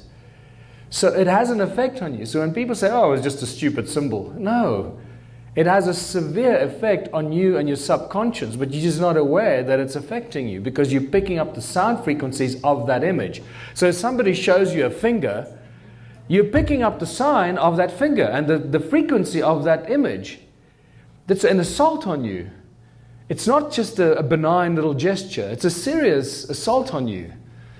So keep in mind, not only your thoughts are powerful tools, but the images and the words you write are powerful tools. The words that we write. This is why the original letters of the Hebrew alphabet, the 22 letters, are very specific shapes and size and forms. Each letter is actually a 2-dimensional representation of the 3-dimensional sound of that letter.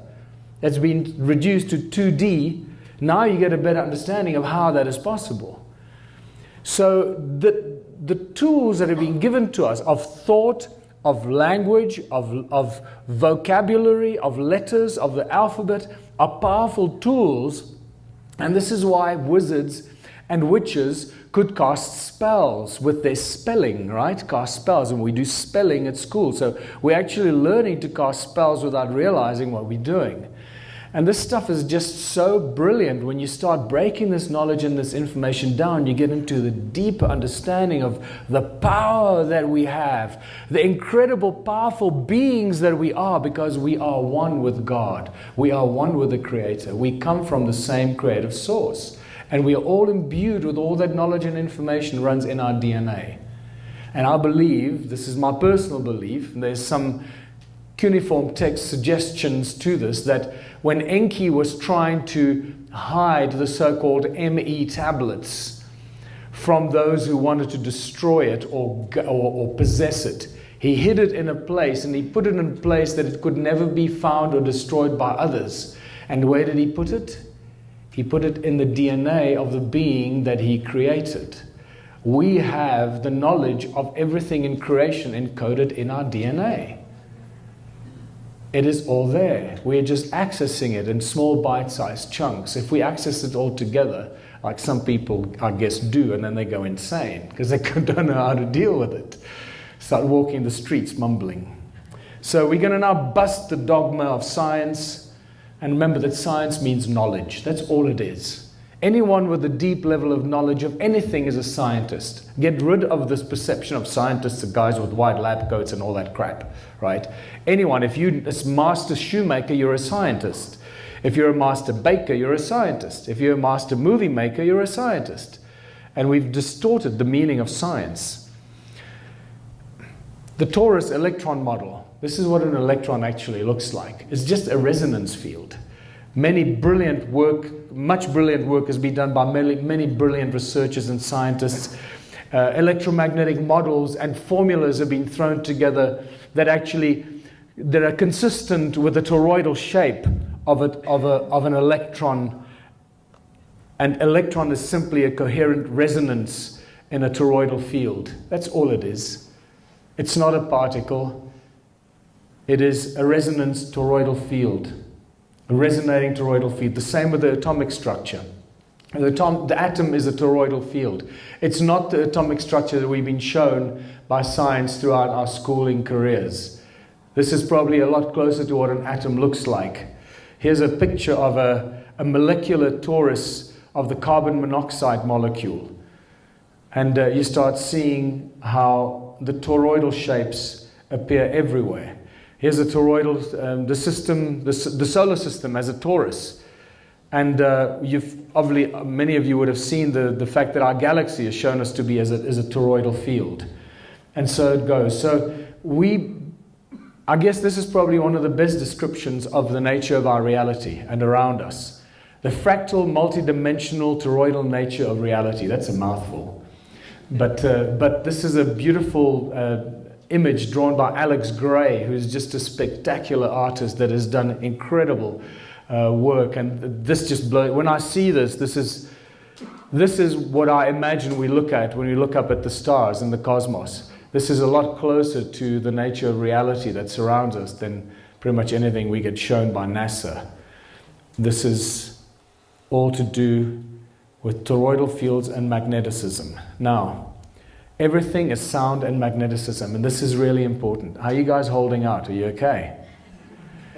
You're the guinea pigs. This is the first presentation that I'm doing. I realize I'm going to have to cut this a lot shorter, but I'm testing this on you tonight, and I'm trying to see which parts I'm going to have to take out to cut this down. But so just hang in here, okay? So what most people don't know is, remember, sound. God said, "Let there be light." So it's sound. Moving sound. Sound manifests as toroidal fields. Those moving toroidal fields create magnetic fields, which are toroidal fields as well. And moving magnetic fields create electricity. That's the sequence of events. This tells us that because sound creates magnetic fields, it means everything must have a must be magnetic in some sort, and in some sort of way. And if it's not, there's a very specific reason why it's not magnetic. So here's an example. This blew my mind when I found this little thing from Los Angeles, from UCLA, I think. This is such an important little video that will change your perception of what our universe or what our reality around us is, and how important a role magneticism plays in everything that surrounds us. You might not think of water as being magnetic, but it is, and so are graphite, aluminum, and glass. This is a new and different category of magnetism called either para or diamagnetism, and it's different from the magnetism that you're used to. You're probably already familiar with ferromagnetism. Ferro means iron. An unmagnetized piece of iron, or nickel or cobalt, becomes a magnet in the presence of a magnetic field. The effect is strong and lasts even after the magnet is removed. Paramagnetism is a similar effect, except that it's much weaker and temporary. Aluminum is a good example of a paramagnet.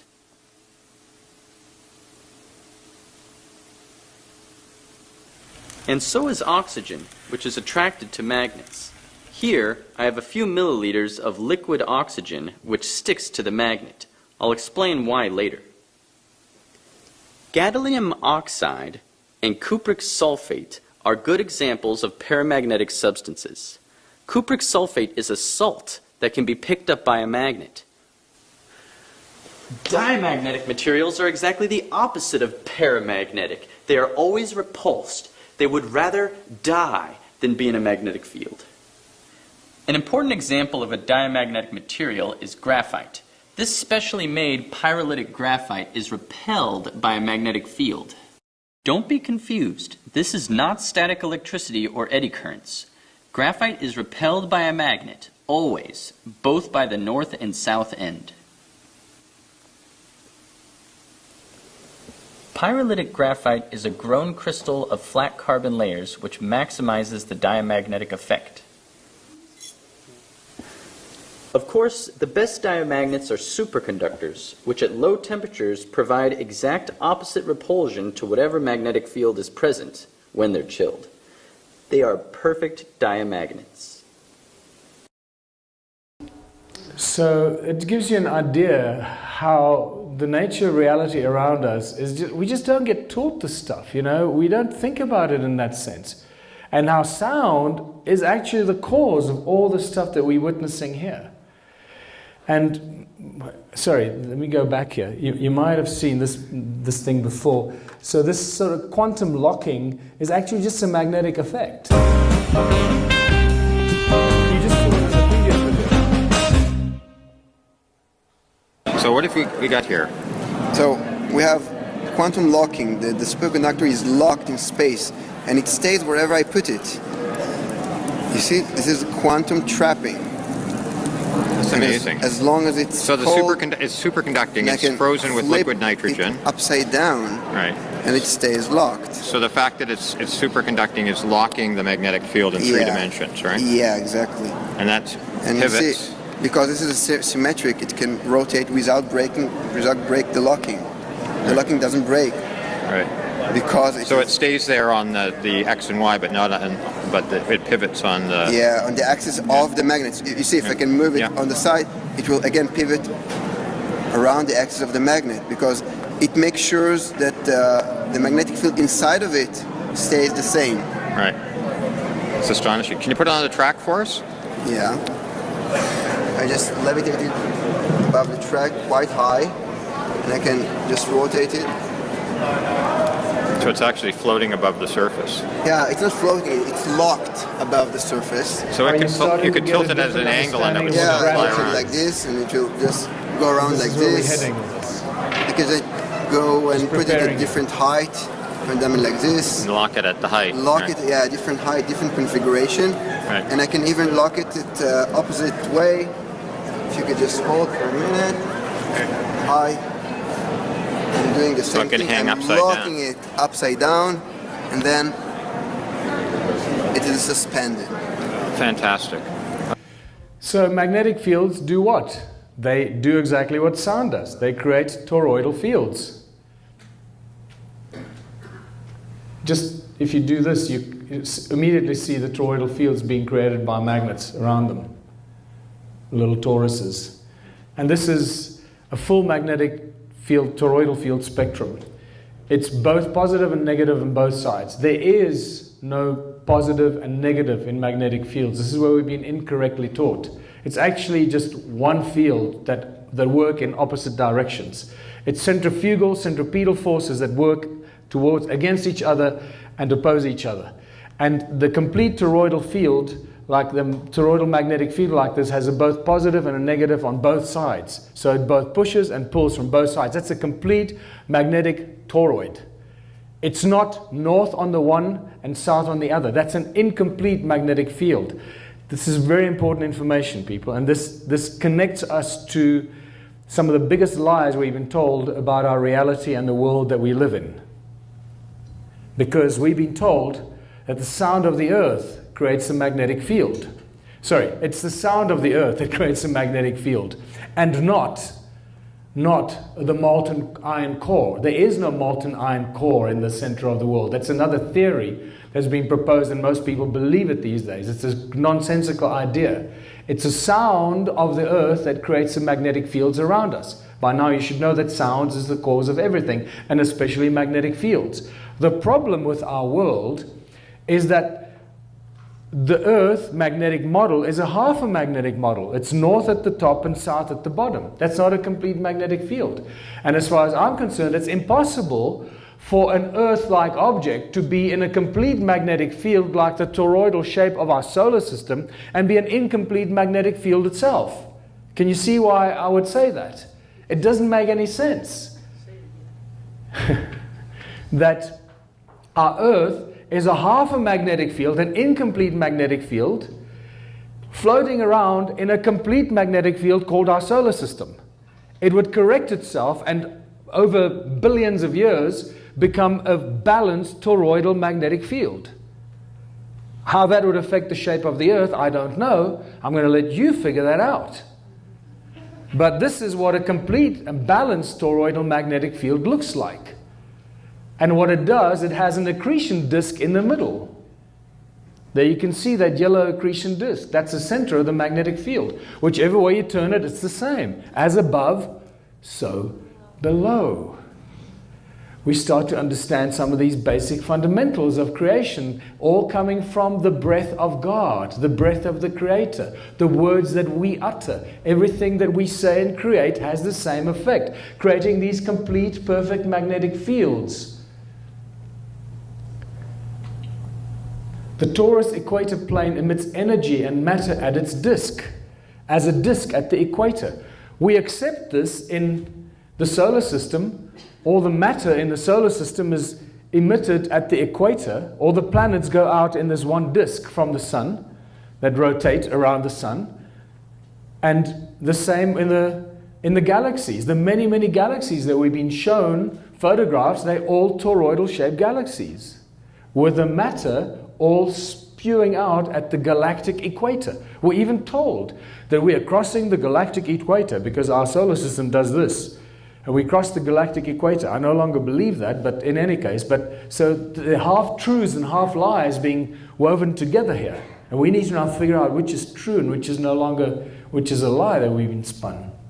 This is some of the most beautiful new work, being able to actually see what a magnetic field looks like through the Faro lens. This is quite a new discovery, only about 10 years old.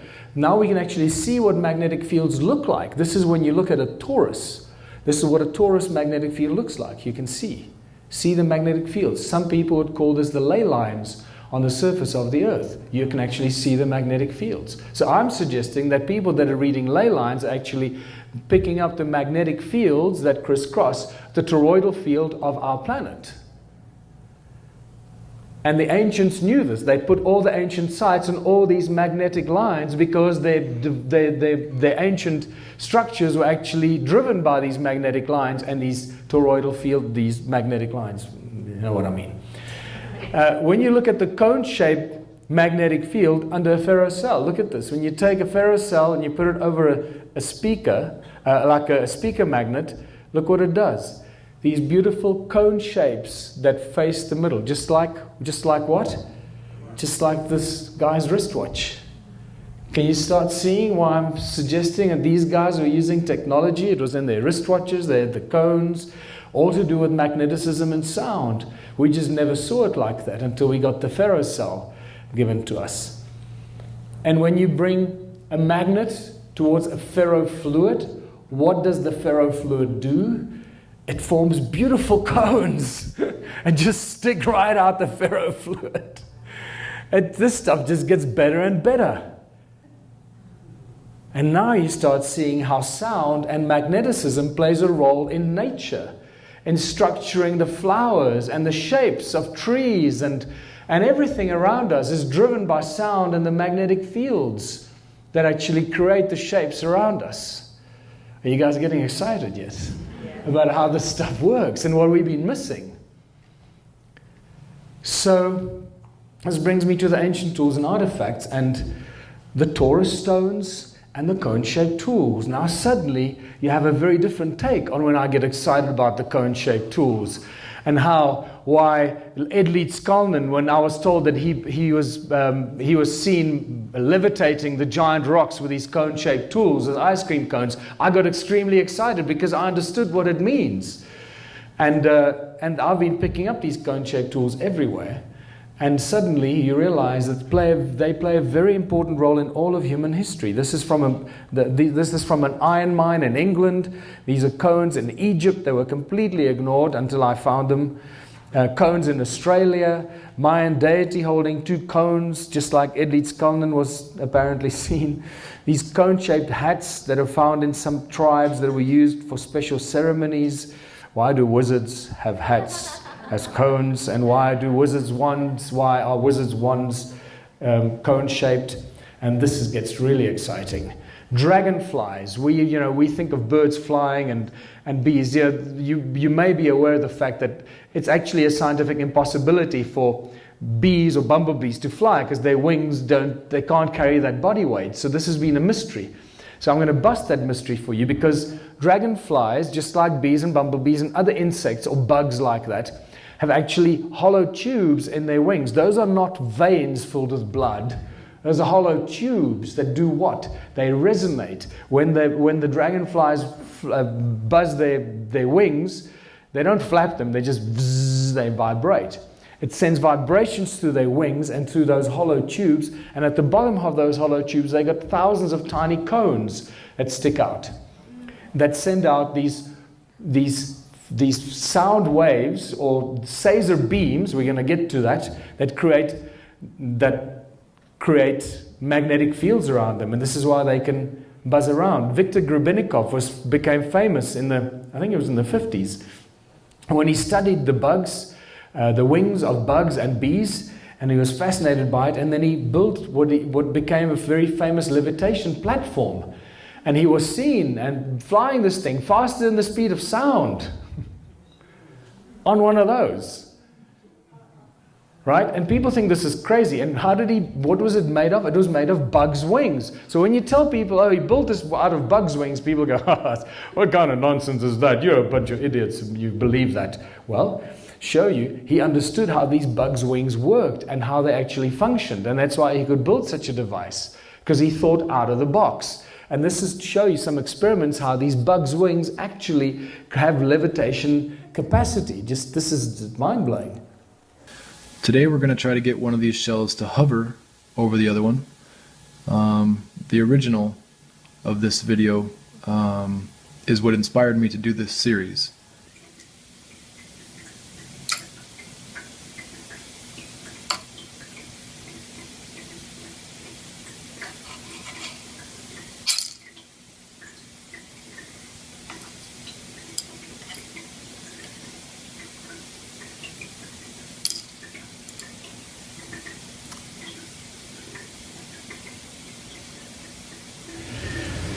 Nature is fabulous. So there you have an idea how Viktor Grebennikov built his little levitation device out of bugs' wings, because he figured out how these things work. And then we get to the cone-shaped tools in the Rosicrucian Museum. Somebody emailed me today saying, hey, he went and he saw these cones in the Rosicrucian Museum in San Jose, and they're really there. So he was surprised that I wasn't making it up. He said, I blew his mind. And yeah, and they are written, can you see cuneiform texts that actually commemorate the building of the temples in Sumer, and one of them specifically refers to the temple of Inanna.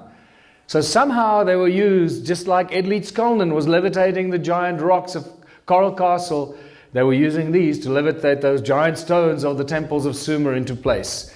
And here is our friend Edlitz-Kalnin, Coral Castle. And he levitated those giant blocks. I think the biggest stone there weighs 30 tons, or maybe even more. And I called it the ice cream cone phenomenon, because that's what he was described. It was said that he moved them with ice cream cones in his hands. And to an uninitiated person, that would sound ridiculous. But now you all know why that is so important. It's a spectacular place. I've never been there, but I've seen lots of videos of it, and I can't wait to go. And then we get to our Torah stones, our sacred Torah stones, which are clearly not weights for digging sticks, and they are far more important. They are very, very powerful toroid vortex field generators. They generate huge amounts of energy around them, just like our galaxy, just like our solar system, just like our bodies, just like our hearts create toroidal fields around our bodies. And they seem to suck in the ambient sound around them and actually amplify that.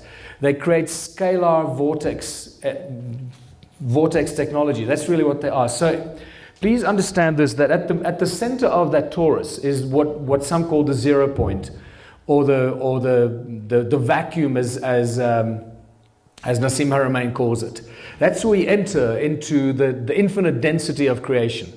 And Nassim has shown very, very successfully with his papers that the density of the vacuum, where everything out of that point out of which everything manifests into reality, into this much less denser thing that we think is our reality, our body, which is actually empty, just full of a bunch of atoms and whatever it is, just resonating.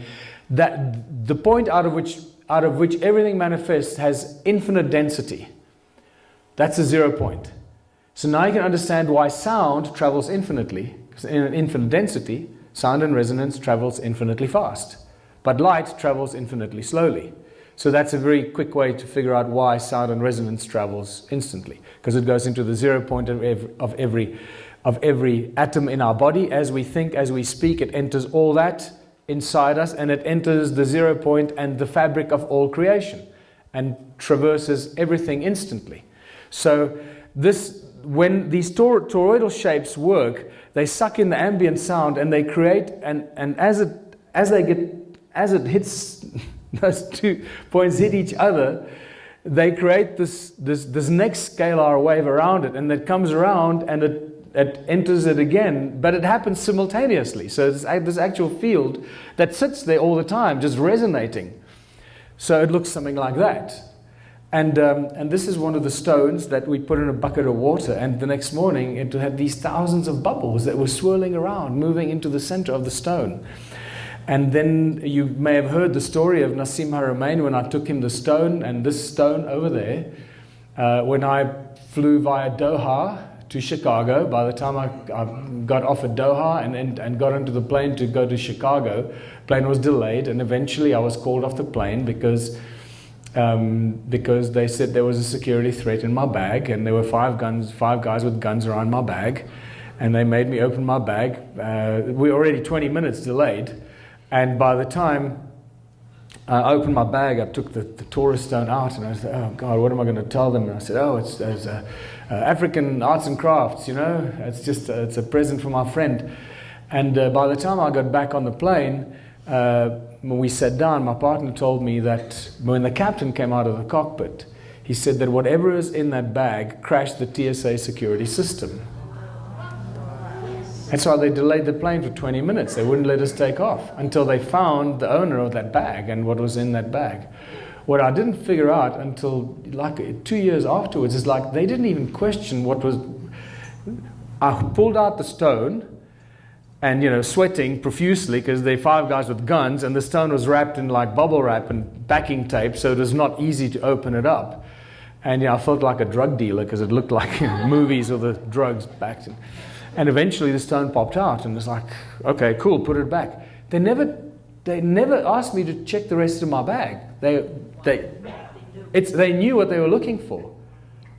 I've only figured this out a lot later, you know, because you reprocess this, and you go, oh my God, they knew exactly what they were looking for, and they just let it go. But so we basically have TSA security, Homeland Security, USA, to thank for giving us scientific proof that these are advanced ancient technologies. It apparently shut down the entire office. It shut down all their computers. Everything was shut down because of some sort of weird electromagnetic pulse that was given off by that stone. And I have a present for you because I brought that stone with me.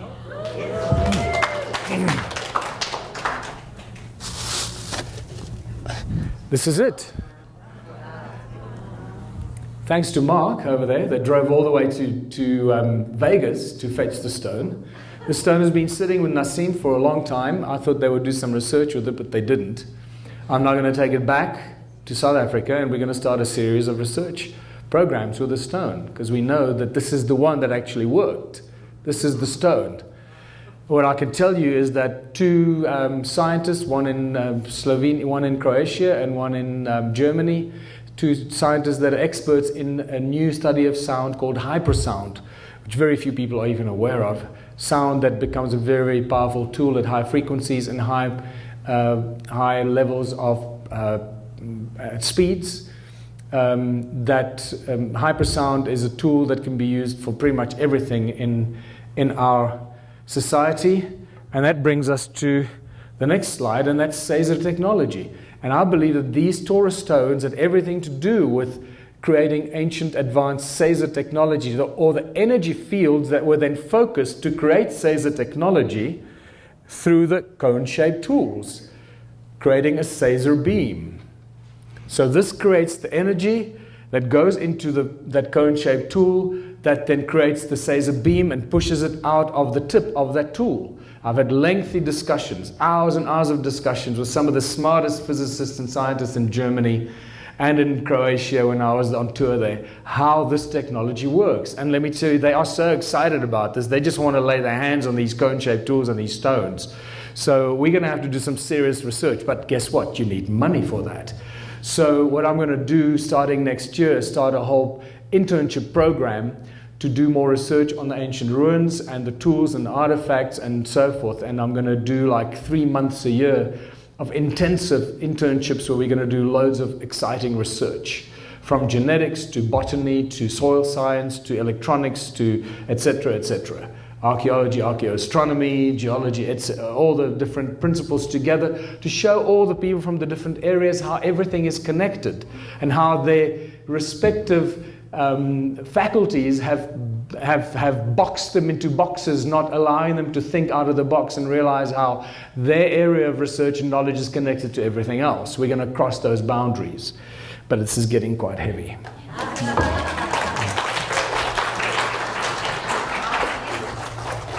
So, I beg your pardon? We can, you can come and hold it later, just at gunpoint. I'm not letting that thing out of my sight ever again. So we're dealing with some ancient knowledge. It's giving us a very clear indication of how we can use this ancient technology into the future. Keep in mind, what have we got in our eyes? In our eyes, we have rods and cones in our retina, right? What are the cones in our retina connected to? The optic nerve is connected to? Right in the middle of your brain is your pineal gland. Correct. So somehow our pineal gland should be controlling our eyes and our optic nerve. And our pineal gland should be picking up all these other frequencies, the all-seeing eye of Horus, connecting us to everything, every frequency, and giving us ESP ability and much more. But we can't do that because those bastards several thousands of years ago screwed up our pineal gland with those cones of theirs. But if you look at our eyes, so in our eyes, in the iris is actually like toruses. Right? Look at the toruses in our eyes. And the toruses have lenses in them that focus the light, which is also sound, because every light frequency has a sound frequency attached to it. So it sends the sound and the light through the lens, through the center of the torus, into the cones in the retina. So now you understand why I get excited about these toruses or the cones combined as tools that could be used to do things that we can't even imagine yet. We've got this technology encoded in ourselves, and this is why when I say that we are advanced technology, people don't get it. We are the most advanced technological tools walking around on this earth. It's encoded in us. Our DNA has all the knowledge of everything in creation that was put there by Enki.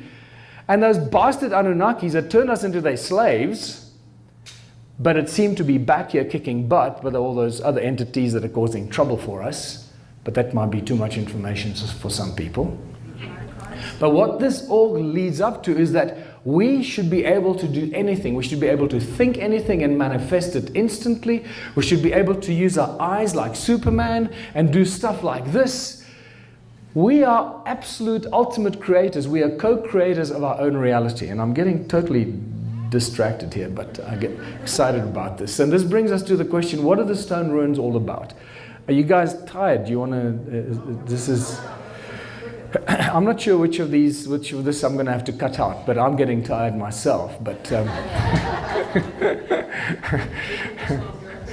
so I know it's much too long. It's already 9:20, so I've got about half an hour to go, and we'll be out of here. So what are the stone circles all about? By now you can see that clearly we're dealing with cymatic patterns. Very obvious we're dealing with cymatic patterns. That's what every stone circle is. It's just a representation of the sound frequency that comes out of the earth at that specific point. That's what this is all about. And some of these cymatic, like sand on a metal plate, but now these are stones, right? Some of the structures are actually very distinct magnetrons. And of those flower shapes, every time you see a flower-shaped stone circle, it means they actually built an ancient giant magnetron, like this, magnetrons that can cut metal in a split second. And I asked two magnetron scientists, how much energy would a magnetron 40 meters in diameter generate? Remember that a tiny magnetron can create so much energy in a laser beam that cuts metal in a split second. I mean, it literally just melts the metal. Bzz. And the answer was that a magnetron that size would create more energy than all the power plants on Earth together combined. One, we have thousands of these magnetrons in southern Africa, thousands of them. So these guys are generating so much energy, it's insane. And we know this because we measured it. We measured the sound frequencies, the electromagnetic fields, the loudness in decibels. And it's just insane what's coming out of these stone circles. I'm not going to bore you with that because it's just, it's getting late. Adam's calendar is the most powerful of all these ancients of these stone circles. Adam's calendar is actually much, much more powerful. It's as if they all seem to be sending their frequencies to Adam's calendar, and that's like the collection point for all this, the energies created by all these millions of stone circles. That's what it seems like. I can't say it is, but that's what it seems like, because the frequencies there were just ridiculous. Beyond 375 gigahertz coming out of Adam's calendar at the site. And electromagnetic fields that run horizontally and then vertically between the two stones in the middle. So what we have at Adam's calendar is a very definite toroidal effect. And it's alive even today, because we measured it. And that reminds us that the stones that ring like bells are what? They're just crystals. They're very, very high in crystalline substance. Very rich in quartz and silica. And remember, silica carries memory. Quartz carries memory. You can store virtually infinite amount of information and knowledge in quartz crystals. And this is why they don't put them in our computers, because that would make the computer industry obsolete. That you buy a computer once and never again. And that's what we're going to do in our Ubuntu communities, build bloody supercomputers. So, because we know how to make them. So when you look at ancient structures built out of stone, you realize that these guys knew exactly what they were doing. They understand that stone is the tool that carries with it, in it, information, storage capacity. It's an energy source. And that's why they used stone. Not because they were stupid, because they were very, very smart. We're the dumb ones, but we're catching up quite quickly. So what's very obvious now is that all these ancient structures, from the pyramids, Borobudur, etc., are all ancient machines. They were giant machines built out of stone, crystalline substance, to create or to perform specific functions. It's just the function that we haven't figured out. What were they built for? What were they supposed to do?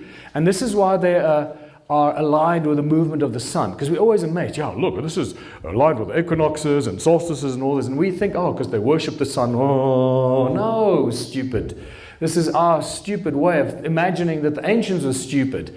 They built this machine because the machine was aligned with the sun, because the sun is the activator of these machines. When the sun rises on the equinox over there and the first sun beams come down this passage and hit the standing stone, which is a crystal, you know that because all stones have crystal in them. So it's like hitting enter on your computer. Bing! It switches the machine on, and the machine does whatever function it's supposed to do until the sun moves over there, and then the beam comes to another passage, and then hits the sun, the light, and the sound of the sun beams or sunlight hits another stone, and it makes the machine either stop whatever it was doing or perform some other function. And this is why they are aligned with the movement of the sun. So they work whether they're being operated or not. We don't have to sit there and wait and keep making it work. It works on its own. It's powered by the sound of the earth and activated by the movement of the sun. I mean, it's bloody brilliant. It's so simple. And now we're figuring this out, and we know that the energies are still there, because this is a photograph taken of the pyramids, and there's still huge energy coming out of the pyramids. Even the symmetrical patterns coming out of Stonehenge, although Stonehenge has been completely reconstructed, there are still very powerful symmetrical patterns coming out of Stonehenge that tells us that its original structure was very specifically created as a resonating device, an energy device. And now we get to the very exciting Earth grid that seems to connect all these ancient sites on Earth. By now you should know that this is a magnetic grid. It's not just ley lines or some fancy It's actually very specific energetic patterns that are created by the resonance of the earth and the magnetic fields that it creates. And the ancients seem to build all these ancient sites on these nodal points and very powerful points on these magnetic grids. And this is an ancient Sumerian text that actually tells us a lot of very important information. This is a real text that comes from the Shoyan collection. And it says, in the distant days, in those days after destinies had been decreed, after An and Enlil had set up regulations for heaven and earth. I mean, regulations for heaven and earth. And Enki, the exalted knowing God, by the rules for heaven and earth, the fixed rules, he set up cities. It seems to tell us that there was some sort of a fixed energy grid in the sky, heaven, and the fixed energy grid on the earth. And based on the energy field in the sky and the earth, they set up the cities on earth on these specific nodal points. And then David Wilcock several years ago discovered that the emblems of the Space Command and the Air Force and so forth in the USA refer to the rules.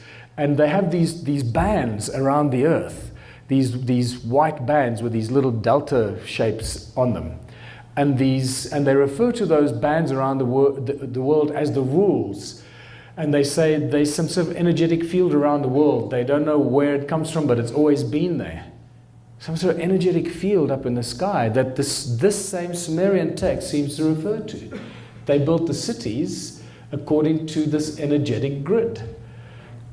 And here we have the same rules. Read there. It says, the fixed rules, by the rules for heaven and earth, the fixed rules, they set up the cities. And here we have the fixed rules in the sky on the military and Air Force logos. And my friend Paul Gravenstein in South Africa, who's a remarkable guy, but we don't have time for me to talk about him, he actually measured these rules or these energy grids in the sky. He phoned me out of the blue and he was freaking out. He said, I don't know how to tell you this. I don't know who else to tell, but I picked up this bloody energy grid that's up in the sky. It's just everywhere. It's like a matrix. It consists out of ones and zeros. It's like a binary code, powerful energy field up in the sky. And he said he sent up a few energy beams with these devices to try and break it. He says it breaks it momentarily and it instantly reforms. You cannot destroy it. He says you can't break it. It's indestructible. And I just realized that all this ancient stuff that we're dealing with, just like I said, these ancient machines are just advanced technology on a gigantic scale. These obelisks in Egypt, they ring like bells. If you listen to them, they ring like bells, just like those stones in my museum. And when you go into these temples in Egypt, we told that they were built for this and offering. It's all nonsense, offering and praying.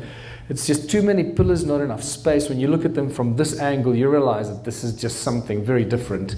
And all those pillars clustered together, why would they build them like that? And then the more I looked at it, the more I realized, now inspired by realizing that the stone circles were powerful energy generating devices, suddenly seeing aerial photographs of these temples in Egypt, I realized that they weren't temples, but they were actually templates. That we're actually looking at gigantic energy circuits, circuit boards on a gigantic scale that we could never have imagined.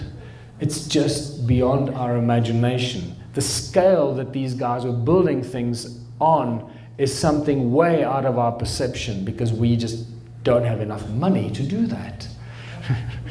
And macro processors, gigantic microprocessors become gigantic macro processors. And here we are told that these were places of worship, and then this is where the people lived. No, these are giant bloody macro processors, and that's part of the circuit board. It's what it is. And you can start seeing that the pyramids were the same thing. Giant powerhouses, creating huge amounts of energy. And just, you start seeing things and recognizing how all this fits into ancient history. Sacsayhuaman is also just a giant circuit board. When you look at images from the air, you realize it's just a giant circuit board. It's not a fortress on top of a mountain to ward off marauding crowds and guys on horses and spears. No, it's a giant circuit board. And Borobudur in Indonesia, I mean, look at this. This is just insane. It's like just by looking at it, you see it actually resonating in front of your eyes. It's actually moves. And look at the top of Borobudur. That doesn't tell you that these are energy generating devices shooting stuff into the sky. So all of these ancient temples and structures somehow were built, or many of them, to generate energy and shoot it up into the sky. So it seems like these are the devices that seem to keep this energy grid up in the sky. And possibly this is a matrix that keeps us enslaved and dumbed down and unaware of what's going on outside of our own planet. What is actually out there? What are we looking at when we look up at the sky? As I said, I no longer believe anything that NASA shows me. And it seems that the human sound was actually the source of the energy that holds up the matrix in the sky. Because you find these beautiful amphitheaters attached to what used to be these circuit boards. So they get a bunch of people into these amphitheaters, get them excited, they make a lot of noise, and they channel that sound into the circuit board. It activates the machine and it starts to make a noise or whatever and shoots the energy up into the sky, upholds the matrix. There's beautiful amphitheater, beautiful resonating pillar of a row of pillars that used to feed into the circuit board. And so it goes. There's another one. The circuit board was on top of the mountain, and the source code for it was the amphitheater on the side. Here's another amphitheater right in the middle of a circuit board. This is in Algeria, North Africa. And since 2015, this shows you, I should update this. Nothing has changed in 2017. The templates and temples have just become churches. And if you look at the tops of churches and mosques, they just have cones, these cones that face the sky, that capture the sound and the energy of the people in the church. Look at those cones facing the sky. It's just spectacular. Capture the sound and the energy of the singing and the clapping and the fear and the anxiety, and especially these ones here. This is the mother of them all. And then business centers and cities, they're just designed to channel all the sound and energy up into the sky. Somehow nothing has changed. We seem to continue putting all this energy, the city grids are like giant circuit boards, generating huge amounts of noise, huge amounts of energy, and strangely enough, all being connected by these channels called highways that never stop making a noise, just like the stone circles. We never stop making a noise. And now I understand what Morpheus meant when he said that people are the source of energy. It makes a whole different kind of sense to me now. For whom and why, I don't quite know. But it seems that we're the energy source that keeps this matrix or this energy field around our planet or up in the sky. And that brings me back to the deception that's been woven for us over thousands of years, and especially the last few hundred years, and this whole thing of gravity and the reality that we find ourselves in. You know, Isaac Newton had almost no knowledge of magneticism. He actually mentions that he didn't understand it, and therefore he didn't write about it. If he only understood magneticism, he would not have come up with the crap that has been shoved down our throats. Gravity doesn't exist. It's all an aspect of magneticism. But you can't say this at any institution. We observe it, we can't explain it. It's called gravity. It just holds everything together. And it's there to support some very, very important philosophies that have been shoved down our throats about the world that we find ourselves in. In fact, Coulomb describes gravity as an electric phenomenon. And it's very eloquently explained and very easily explains all the activities around us, especially supporting the whole toroidal structure of our reality. Gravity is much easier explained and explains all aspects of our reality through magneticism and not through this invisible, undefinable thing called gravity. Sound creates magnetic fields, moving magnetic fields create electricity. Everything is affected by magneticism, sound, and resonance. And therefore, gravity is a consequence of sound and magneticism. And this is why it should be called the magneto-electric universe and not the electromagnetic universe. Even the precessional wobble of our planet. Remember, we talk about the precession of the equinoxes, this 26,000 year wobble. Even that can be explained with magneticism, because magnetic fields have their own precessional wobble, like is explained here. It's spectacular how suddenly everything changes in our reality.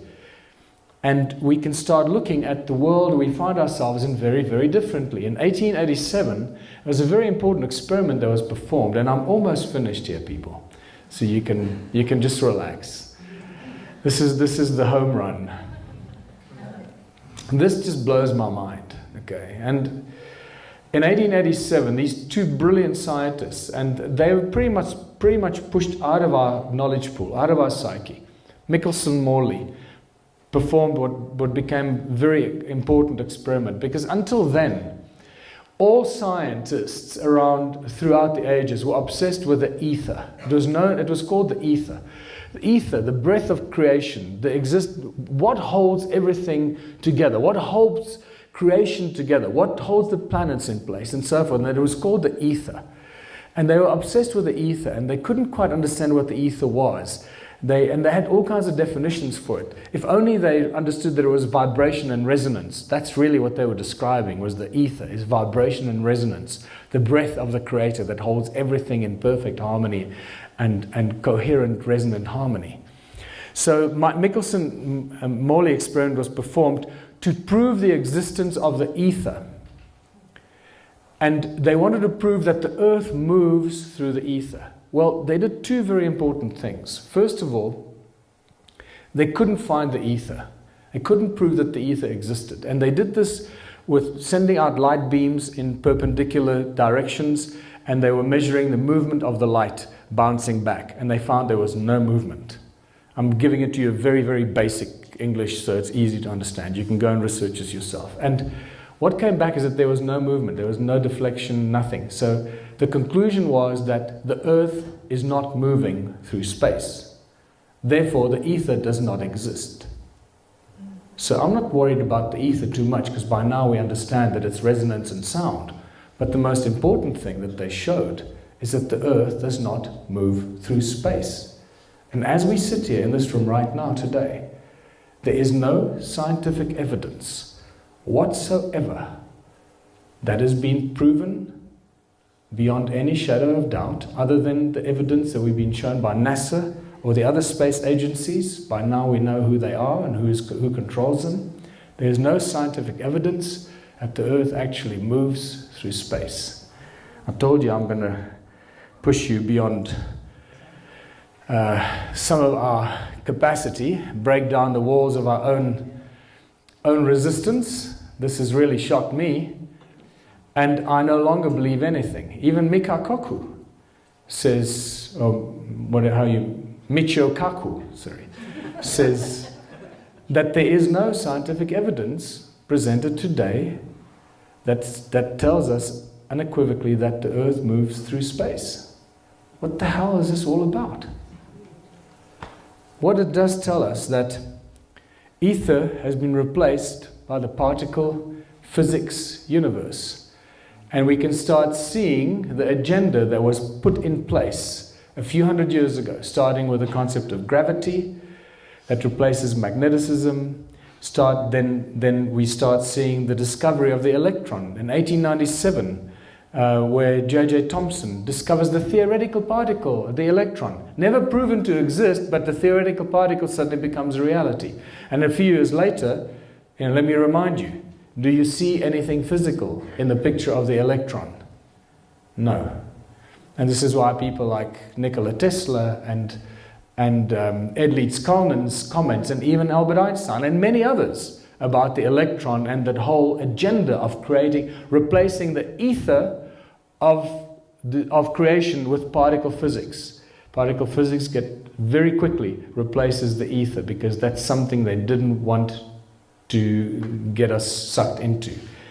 And suddenly Rutherford comes with his atomic model in 1909, 1911, and we are still stuck with the same bloody bullshit atomic model that was presented by Rutherford. And that, quite frankly, if you go and look at that experiment, that atomic model experiment, I'm sorry, I read it, I've looked at that over and over again. It is so naive, it is so stupid. And it can be so quickly and easily explained with magnetic fields. Everything that Rutherford experienced and reported on with his experiment could be very simply explained with magnetic fields and toroidal fields. And then by the time Einstein released his theory of relativity, that was the final death knell in the ether, or the theory of the ether, or as we call resonance and frequency. What's even more interesting and important is that the many experiments that have been done with the cosmic background radiation over the years have brought back some very, very interesting results. And Max Tegmark from MIT, in The Principle, I don't know if you've seen the documentary called The Principle, very clearly tells us, and he's the guy that drove that experiment, they found that from our perspective, the Earth is the center of all of creation. This is not popular in mainstream science, and yet this is what the most mainstream science results are telling us, that from our perspective, the Earth is the center of the universe. Not only that all the other observable galaxies and solar systems seem to exist in layers moving away from Earth as the center of the universe. Do with this information what you want. What I'm going to bring you back to is that everything is connected through a fractal nature of resonance that creates magnetic fields and toroidal fractals throughout all of creation. The atomic models, the quantum theory, all of that stuff can be very easily explained with the stuff that I shared with you, with sound, resonance, and magneticism. What happens is that the more questions we ask about this, the more mysterious are the things we find. And this is why I call this presentation Exploring the Nature of Our Reality, and really pushing the boundaries of our own capacity to tolerate new information. Because this certainly has shaken my reality, and I no longer believe anything I'm told by any university professor anywhere, because they're all lying. And yet, Max Tegmark gave us some very interesting information. What we do with it is what matters most. What do we do with all this knowledge? Because we can't affect what happened in the past, but we certainly can affect tomorrow morning when we wake up and we enter the world and we share our knowledge and information with others.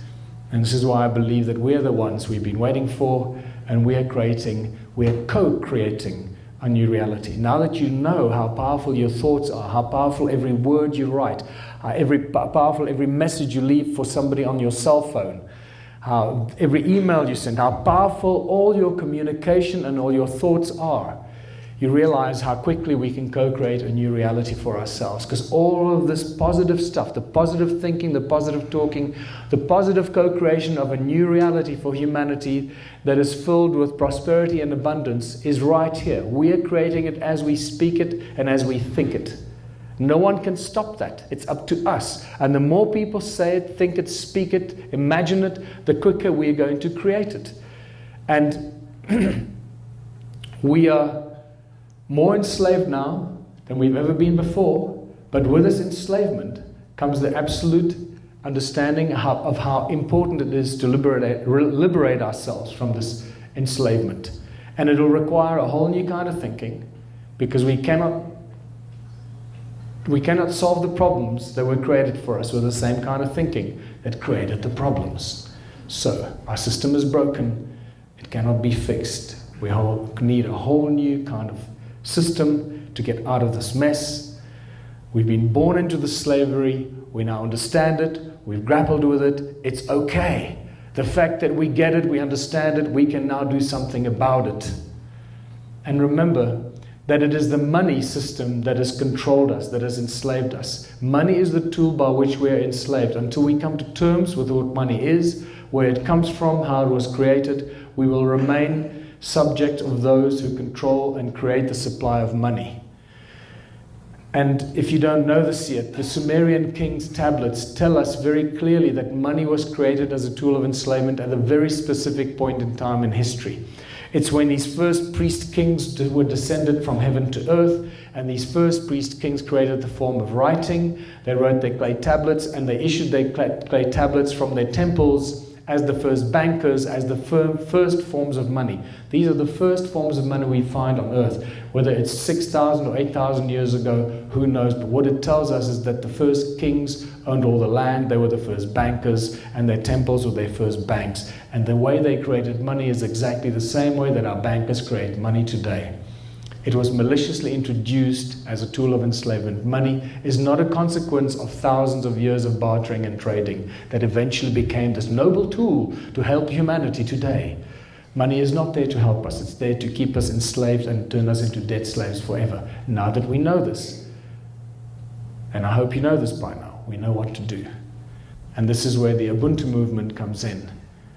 Creating prosperity and abundance, taking all this knowledge and information from the past and creating a beautiful platform upon which to build a prosperous and an abundant future for all of us. Not for some of us, for every single one of us.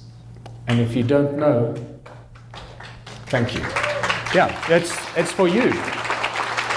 I'm sick of saying this. No, it's not true. I'm not sick of saying it, but I'm getting tired of hearing my own voice saying it, because now, you know, it's got to be everyone else saying it. So after 12 years of sharing the simple philosophy of Ubuntu and contributionism, it is now 9:45. You have a 4-minute video to watch. I'm going to leave you on a really positive note. And I can tell you right now that, and it's thanks to Chuck, who put this lovely video together, right here from Sedona. Thanks, Chuck. And I can tell you right now that already we have mayors in Canada, in the USA, in Brazil, and even in South Africa. We have mayors that have come forward and said, I love this philosophy. I want to turn my town into the first small town that implements this philosophy. And once you know that by the time the first town goes this route, it's going to be an unstoppable wave of creation that'll spread around the world, and no one's going to be able to stop it. No army, no government, no one will be able to stop this, because it'll come from the people, millions of people in thousands of towns. So our One Small Town strategy is a culmination of 12 years of research, work, figuring out how we're going to get out of this mess. And this is the new spearhead and the plan of action, the simple plan of action to get out of this economic slavery we find ourselves in. So thanks very much for being here. Thanks for coming.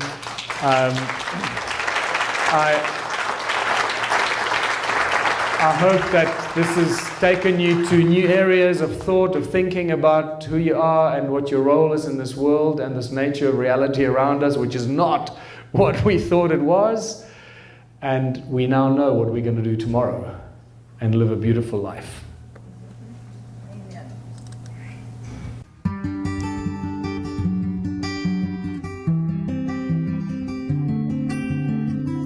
Hello, I'm Michael Tillinger, and I'm the founder of the Ubuntu Liberation Movement.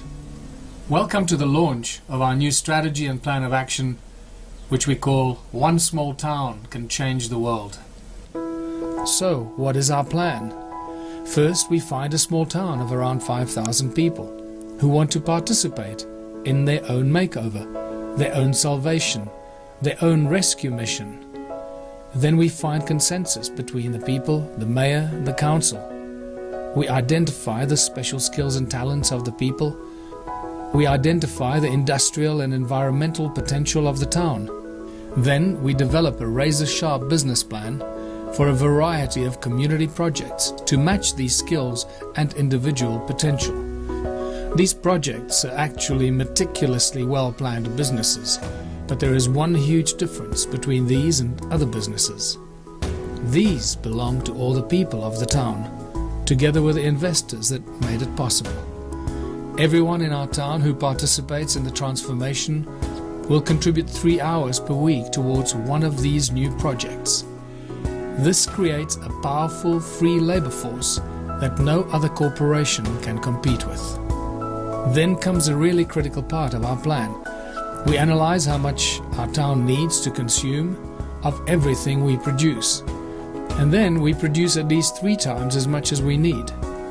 We can do this with ease because our cooperative labor force.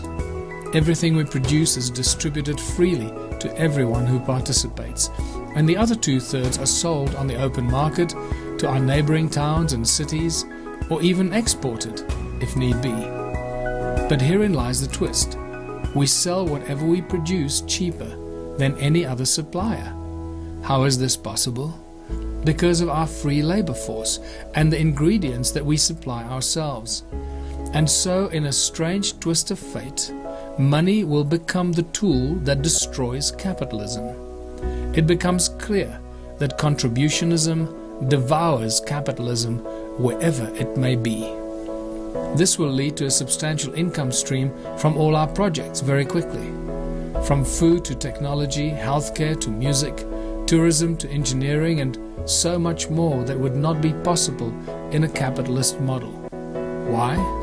Because it would simply not be financially viable. Set your imagination free and imagine how much wealth our little town will create from just 50 new projects.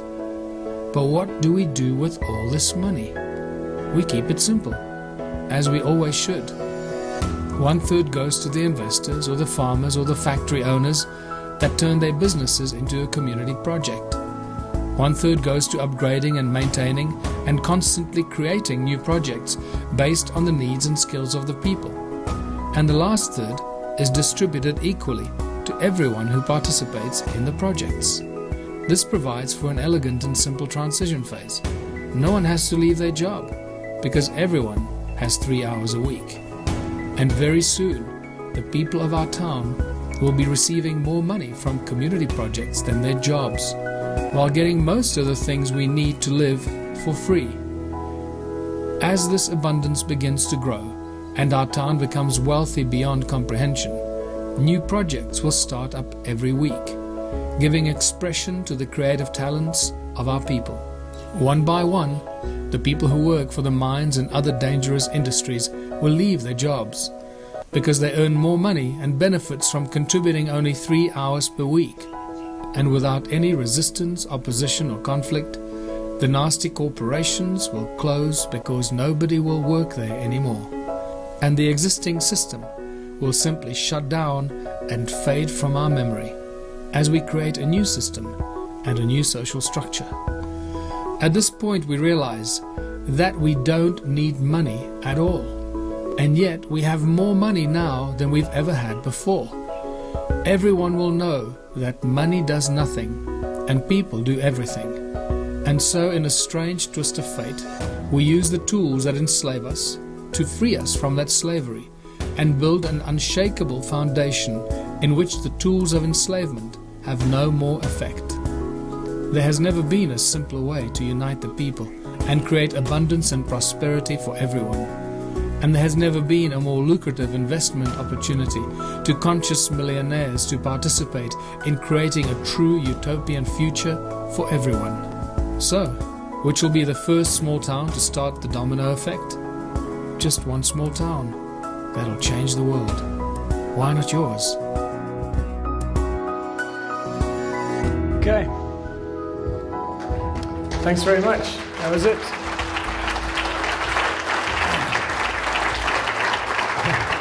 I'm glad to see you still awake. I'm going to bring the stone out here. If you want to touch it, you can, the sacred stone. Yeah, thanks very much for being here. I'm exhausted beyond words. I've been really sick. Both Emma and I have been very sick for the last week. Really bad throat infection, body infection. We're both on antibiotics, so I'm amazed that I've actually been able to stand up here. I do feel a little dizzy right now, but I appreciate you hanging in till the bitter end. Now go out there and share this news with everyone. Bye-bye. Thanks very much.